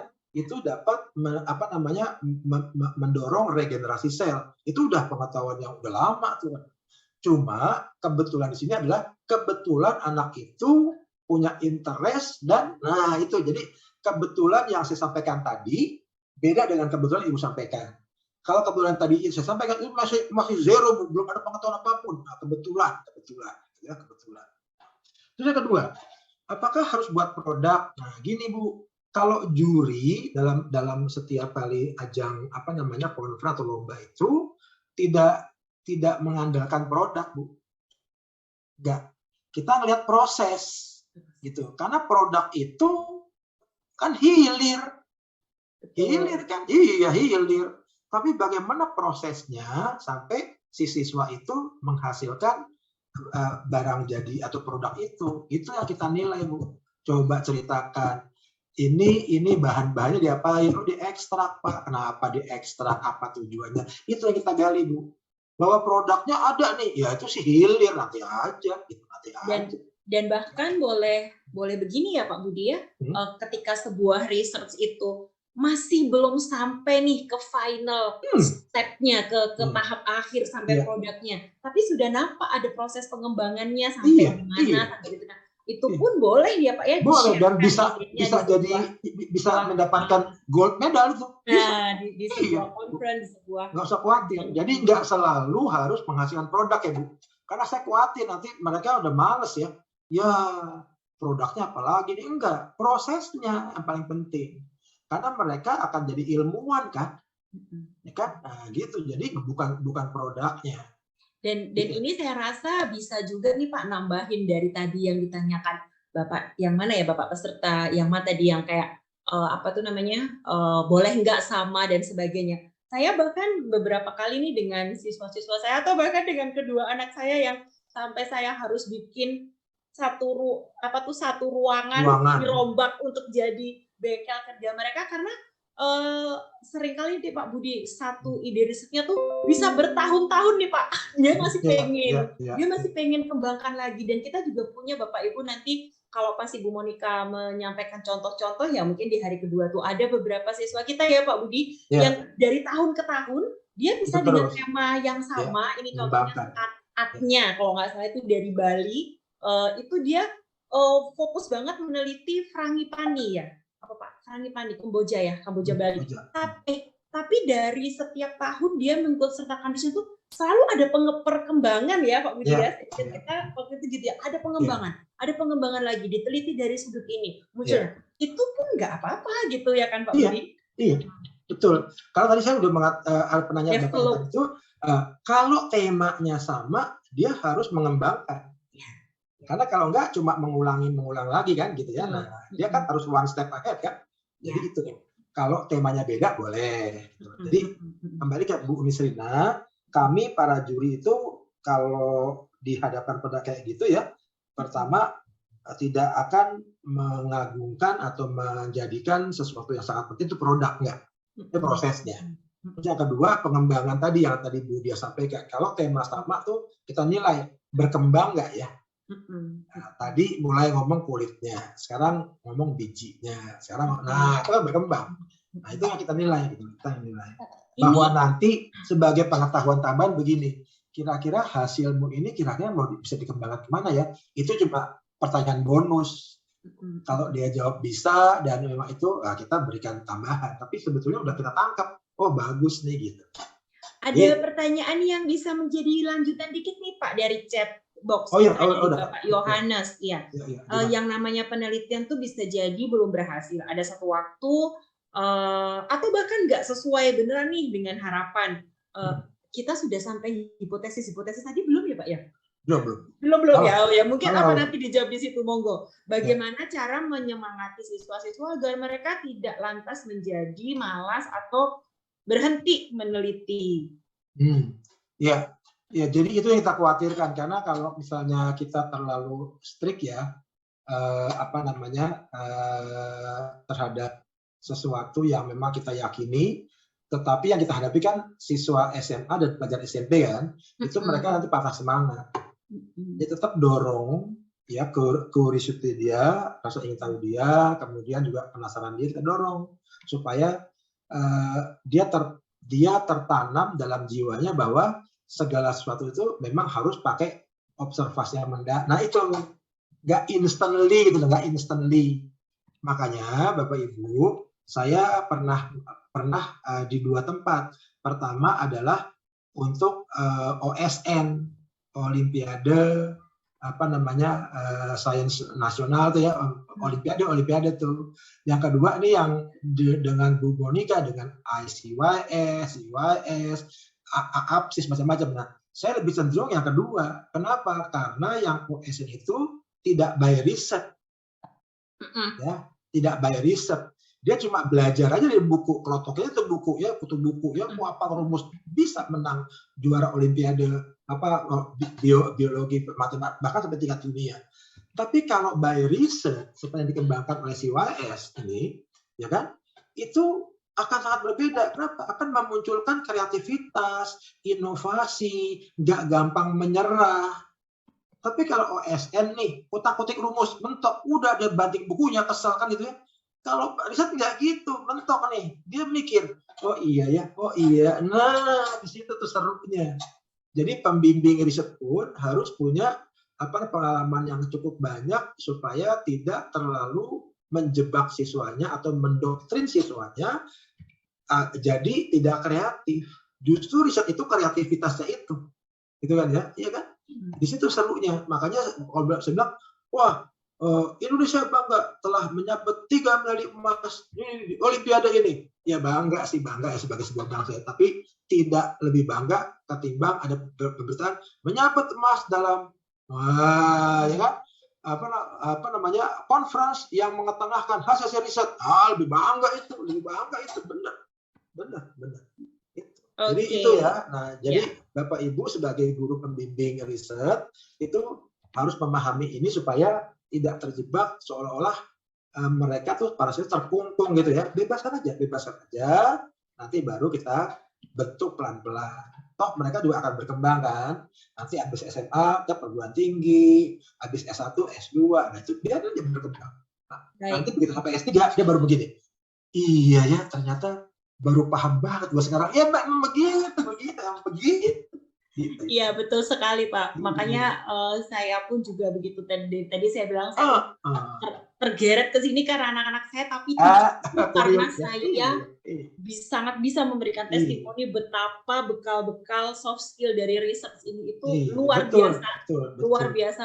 Bahkan di tempat yang nun jauh di sana, di satu kampus yang ada di papan atas, mereka bilang dan selalu bilang, gini nih aku inget Bu Sri, gini nih aku inget Pak Budi, gini nih aku inget Bu Mon. Kenapa begitu? Iya, karena saya baru diterima kerja untuk menjadi asisten riset seorang peraih Nobel di Lawrence Berkeley National Laboratory. Wah, saya gitu. Karena semuanya ya ini gitu, ilmu yang saya dapat bersama si OS itu loh yang terpakai gitu. Luar biasa. Baik Pak Budi. Jadi gitu ya Bu Trisina. Jadi artinya tadi udah saya jawab masalah kebetulan dan juga produk ya. Jadi nggak usah khawatir, tenang aja. Ya karena ini kita juga paham yang kita nilai adalah para pelajar SMP dan juga para siswa SMA, bukan mahasiswa S3 gitu ya. Nah, jadi tenang aja ya. Oke, masih ada satu pertanyaan, tapi saya rasa ini kita saya akan dulu simpan ya kepada Pak Albert Leonardo karena ini agak-agak ke tema sosial juga, tapi nanti saya ingat Pak Budi, Pak Budi nanti akan berintervensi ke sana. Lanjut dulu Pak, monggo. Baik ya. Nah, sekarang kita masuk ke metode ilmiah Bapak Ibu. Nah, di bagian awal telah disampaikan bahwa ilmu adalah pengetahuan yang diperoleh manusia dengan cara tertentu atau metode tertentu. Cara inilah yang namanya metode ilmiah. Nah, metode ilmiah umumnya membahas langkah-langkah sistematis yang dilakukan untuk suatu pekerjaan yang sifatnya ilmiah. Nyun sewu Pak Budi, saya interupsi sedikit aja. Bapak Ibu, ini ya tadi yang saya sempat mengingatkan jangan lupa take a notes gitu. Jadi ini kita udah mulai masuk lebih dalam lagi nih ya Pak Budi, core-nya dari metodologi itself, dari metodologi itu sendiri. Sebab nanti akan ada kesempatan kepada Bapak dan Ibu setelah mengikuti penyampaian materi pelatihan ini, itu masih boleh seandainya ternyata rancangan proposal loh gitu, rancangan yang kemarin disubmit sebagai pretest kayak ada kurang pasnya deh. Saya ingin membenarkan, nah gitu. Nanti akan dibuka lagi linknya, tapi saya kurang tahu nih. Pastinya setelah hari kedua. Nah, makanya dari sekarang mungkin udah mulai, loh lah kok ternyata gini, kok begini ya. Jadi saya cuma mau ingetin lagi, mari kita lebih memperhatikan, lebih fokus mencermati. Kalau ada hal-hal yang dirasa penting, segeralah monggo di screenshot atau dibuat catatan. Begitu. Monggo Pak Budi. Maaf. Terima kasih, nggak apa-apa. Ini diingatkan. Jadi itu Bapak Ibu ya. Jadi pekerjaan apapun, kalau dia mengikuti langkah-langkah tertentu yang ke arah ilmiah, kita namakan pekerjaan yang sifatnya ilmiah.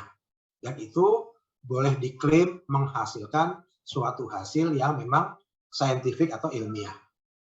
Nah, langkah-langkah itu mulai dari kenali, dan merumuskan masalah. Ini nggak gampang nih, ya. Tetapi sebetulnya semuanya udah ada di bumi ini, udah ada di lingkungan sekitar kita. Cuma kita belum memberikan perhatian. Berikutnya observasi mendalam. Jadi observasi yang saya beri warna kuning itu yang langkah penting itu masalah, problem, observasi. Kemudian dari observasi, mengumpulkan data, mulailah kita menghubung-hubungkan satu dengan yang lain kan. Maka kita mulai membuat jawaban sementara terhadap masalah yang kita amati. Nah, jawaban sementara ini namanya hipotesis.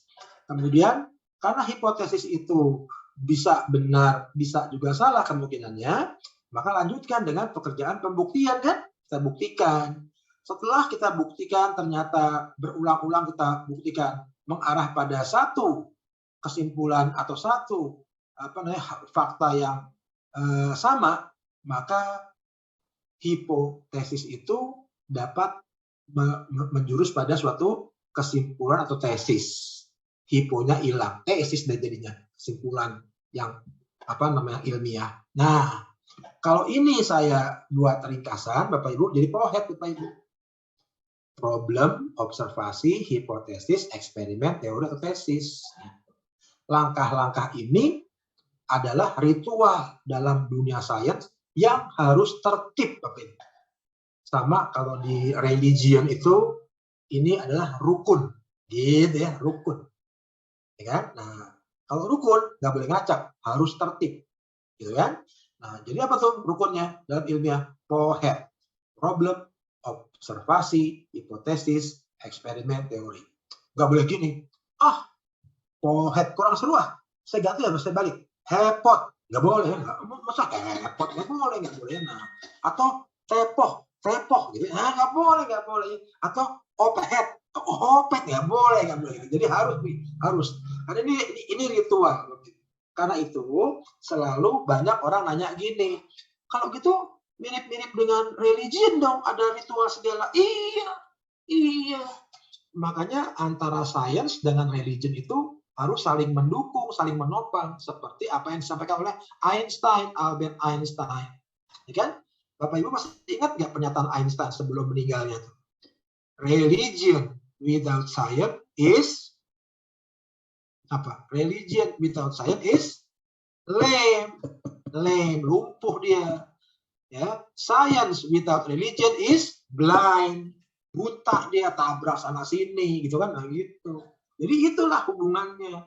Karena itu science dan religion itu selalu diperdebatkan, Bapak Ibu. Nah, kita dunia sains, ya, maka harus mengenal batasnya, Bapak Ibu.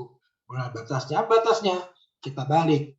Ilmu itu berangkat dari pengetahuan, ya kan ya? Pengetahuan itu modal dasarnya panca indera, kan gitu ya. Jadi kalau ada pernyataan gini, ilmu sangat luas, saking luasnya tidak ada batasnya. Apakah Bapak Ibu setuju? Ilmu sangat luas, saking luasnya tidak ada batasnya. Bapak Ibu setuju dengan pernyataan itu? Tidak, Bapak. Tidak, benar. Ada nggak batasnya ilmu itu? Ada. Apa batasnya? Gampang. Kembali kita runut asalnya. Ilmu dari pengetahuan. Pengetahuan itu adalah modalnya panca indera. Jadi apa batasnya ilmu? Panca indera. Kemampuan panca indera dengan alat pembantunya. Dulu sebelum Anthony van Leeuwenhoek menemukan mikroskop sederhana, apakah berkembang bakteriologi, Bapak Ibu? Enggak, karena manusia nggak bisa melihat yang renik-renik kan. Begitu ada alat bantu mikroskop buatan yang sederhana dari Anthony van Leeuwenhoek itu, ternyata kehidupan tidak hanya yang kasat mata, yang gede-gede, ada yang kecil. Ternyata ada yang batang, ada yang bengkok, ada yang kan gitu ya.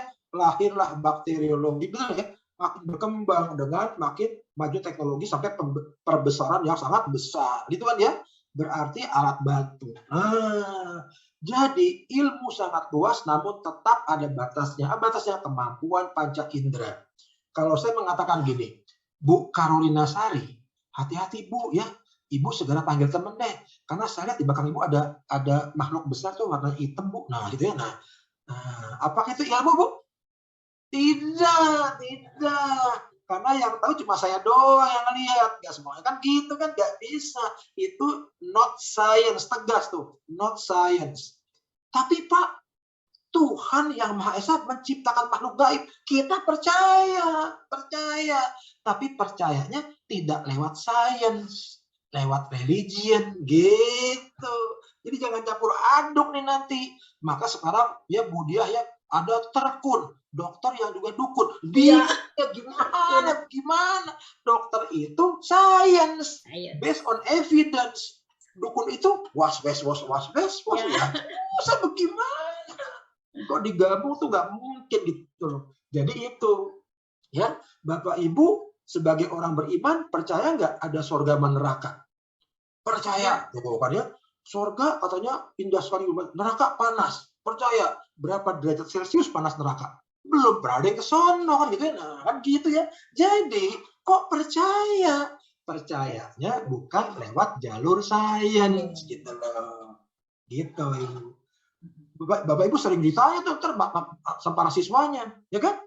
Tapi ada nggak persamaannya antara sains dan religion? Ada. Apa? Ritual.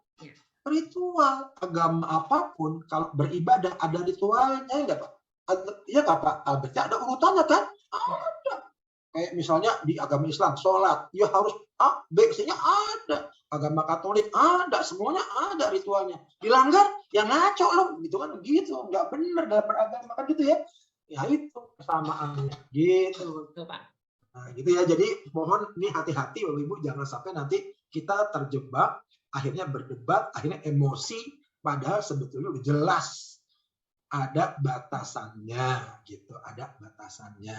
Oke, itu ya. Nah, saya terusin dulu ya. Nah, jadi pohet Bapak Ibu, nggak boleh Bapak Ibu ganti ya. Saya hepot, gitu. Harus pohet. Ya. Nah, sekarang masuk deh kita nih. Nah, ini Bapak Ibu nih, identifikasi masalah. Nah, pertanyaannya, apa sih masalah itu definisinya? Saya nggak langsung jawab nih, saya kasih ilustrasi sederhana. Seorang siswa belajar dengan giat dan tekun untuk menyiapkan dirinya menghadapi ujian matematika karena ia berharap mendapat nilai 9. Jadi kalau Bapak Ibu tanya, kenapa kamu tekun dan rajin? Karena saya berharap ulangan matematika saya dapat 9. Nah, gitu kan? Setelah mengikuti ujian matematika, ternyata beberapa waktu kemudian dia kenyataannya dikasih kembalikan ulangannya dapat 4. Kira-kira Bapak Ibu, anak ini mengalami masalah di matematika? Iya jawabannya. Orang harapannya dapat 9, kenyataannya dapat 4. Masalah deh. Coba kalau harapannya 9, dapatnya 9. Happy, nggak masalah. Terus jadi apa dong masalah? Gitu kan? Nah, masalah itu jadi gini Bapak Ibu nih. Nah, masalah adalah kesenjangan, gap antara apa yang diharapkan dengan kenyataan. Gitu ya. Masalah definisi sederhananya adalah kesenjangan antara apa yang diharapkan dengan kenyataan. Rumusnya P itu masalah sama dengan E dikurangi O dikalikan C. Apa tuh E? Expected, yang diharapkan. Apa tuh O? Observe, kenyataan, realita, fakta. Apa itu C? Concern, perhatian. Kalau Bapak Ibu baca buku yang menggunakan istilah Belanda, expected kan Inggris. Ini bahasa Belandanya atau bahasa Jermannya das sollen. Ya. Kalau observe, das sein. Tapi saya nggak mau pakai itu Bapak Ibu. Capek, das sollen, das sein, dasmu, dasku gitu ya. Nah kan susah ya. Jadi capek gitu ya. Jadi mendingan pakai EO aja deh, expected, observe. Jadi masalah itu sebetulnya adalah kesenjangan antara apa yang diharapkan dengan apa kenyataannya. Tadi konteks cerita tadi apa? Harapannya 9, kenyataan 4. Maka kesenjangannya 9 kurang 4, 5 Bapak Ibu, 5. Besar nggak? Bergantung. Tuh bergantung. Ini tadi menyangkut pertanyaan Pak Albert tadi nih, benar salah andal nggak gitu ya. Nah, logis nggak? Ya gini. Nah, kenapa kok bergantung? Karena ada satu komponen lagi namanya C, concern. Ada tuh anak, kenapa kamu belajar giat? Saya mau dapat 9. Ternyata dapat 4. Tetap aja happy dia main basket. Loh, kok dapat 4 main basket? Senang loh. Emangnya gue pikirin kan gitu, ada yang begitu kan? Nah, kalau EGP, emangnya gue pikirin, itu bahasa matematikanya C sama dengan 0. Tidak ada concern, tidak ada perhatian. Maka berapapun besarnya E kurang O, kalau C-nya 0, ya P-nya 0. Ya, gitu kan? Nah, jadi Bapak Ibu harus nangkap ini nih. Sampaikan kepada para siswanya bahwa pada waktu merumuskan masalah, paling sedikit ada 2 komponen, yaitu komponen harapan, itu kan ya. Yang kedua komponen kenyataan. Nah, kalau kenyataan selalu harus ada dukungan data. Itu dia. Itu juri nanya kepada para siswa. Waktu kamu menyatakan masalah itu, datanya apa? Wah, datanya susah deh. Aduh ya. Nah, kalau nggak ada data, wah berat dong menyatakan masalah. Sebab masalah itu punya 2 komponen.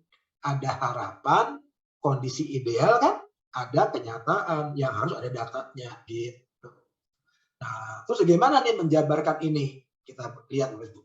Berdasarkan definisi masalah, maka setiap membuat pernyataan masalah harus dapat diungkapkan atau dijumpai 2 komponen, yaitu harapan dan kenyataan.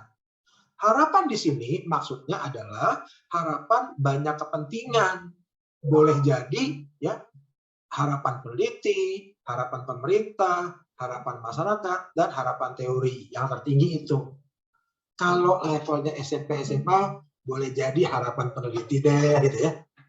Boleh, harapan saya nih Pak, harapan guru saya, oke.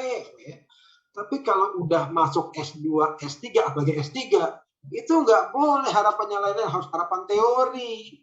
Karena S3 itu dituntut atau didorong untuk menghasilkan teori baru atau mereformulasi teori yang udah lama.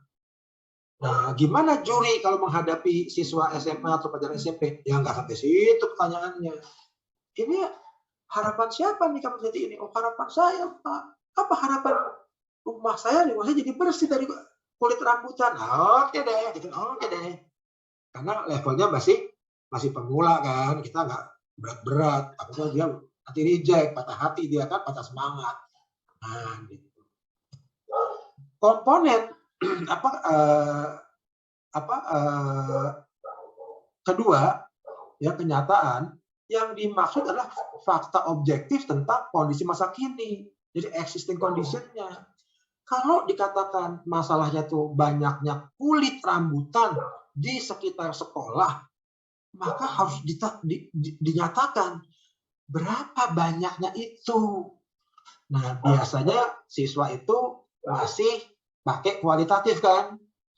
Ya, 2 pengki. Nah, pengkinya siapa gitu ya. Nah, ya 2 ember yang mana gitu ya. Nah, jadi ukurannya masih terlalu lebar marginnya. Maka saya mengharapkan Bapak Ibu tolong dong ya, bisakah kondisi existing yang menyatakan fakta ini itu langsung sifatnya kuantitatif. Misalnya, oh sampahnya setiap hari setelah dikumpulkan, ditimbang itu ada sekitar 200 kg. Sangat dihargai sama juri kayak gitu. Wih, keren nih. Berarti dia mampu menyatakan fakta, gitu ya, bukan pakai ilmu baru nih Bu Dia, ilmu baru. Apa namanya? Kirologi, ilmu kiro-kiro. Berapa sampahnya? Ya kira-kira ada seember. Ember yang mana? Ember yang kecil, ember liliput. Ya kan? Berarti nggak masalah, cuma 2 biji kulit rambutannya gitu ya. Ya gitu. Jadi kita mau menilai apakah masalahnya memang betul-betul sudah jadi masalah atau cuma masalah buatan kamu aja iseng gitu loh.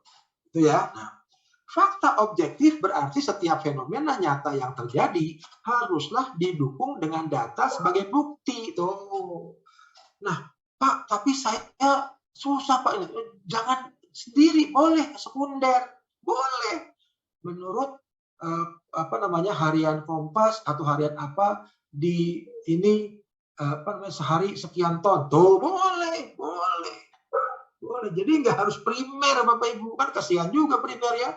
Nah, sekunder boleh, tapi paling tidak gini, kami juri menilai, oh siswa ini paham bahwa menyatakan observe itu, kenyataan itu harus dikuantitatifkan sebagai sebuah data. Gitu. Oleh karena itu, setiap peneliti harus didukung dengan data untuk dapat menyatakan masalah penelitian dengan valid. Itu Bapak Ibu.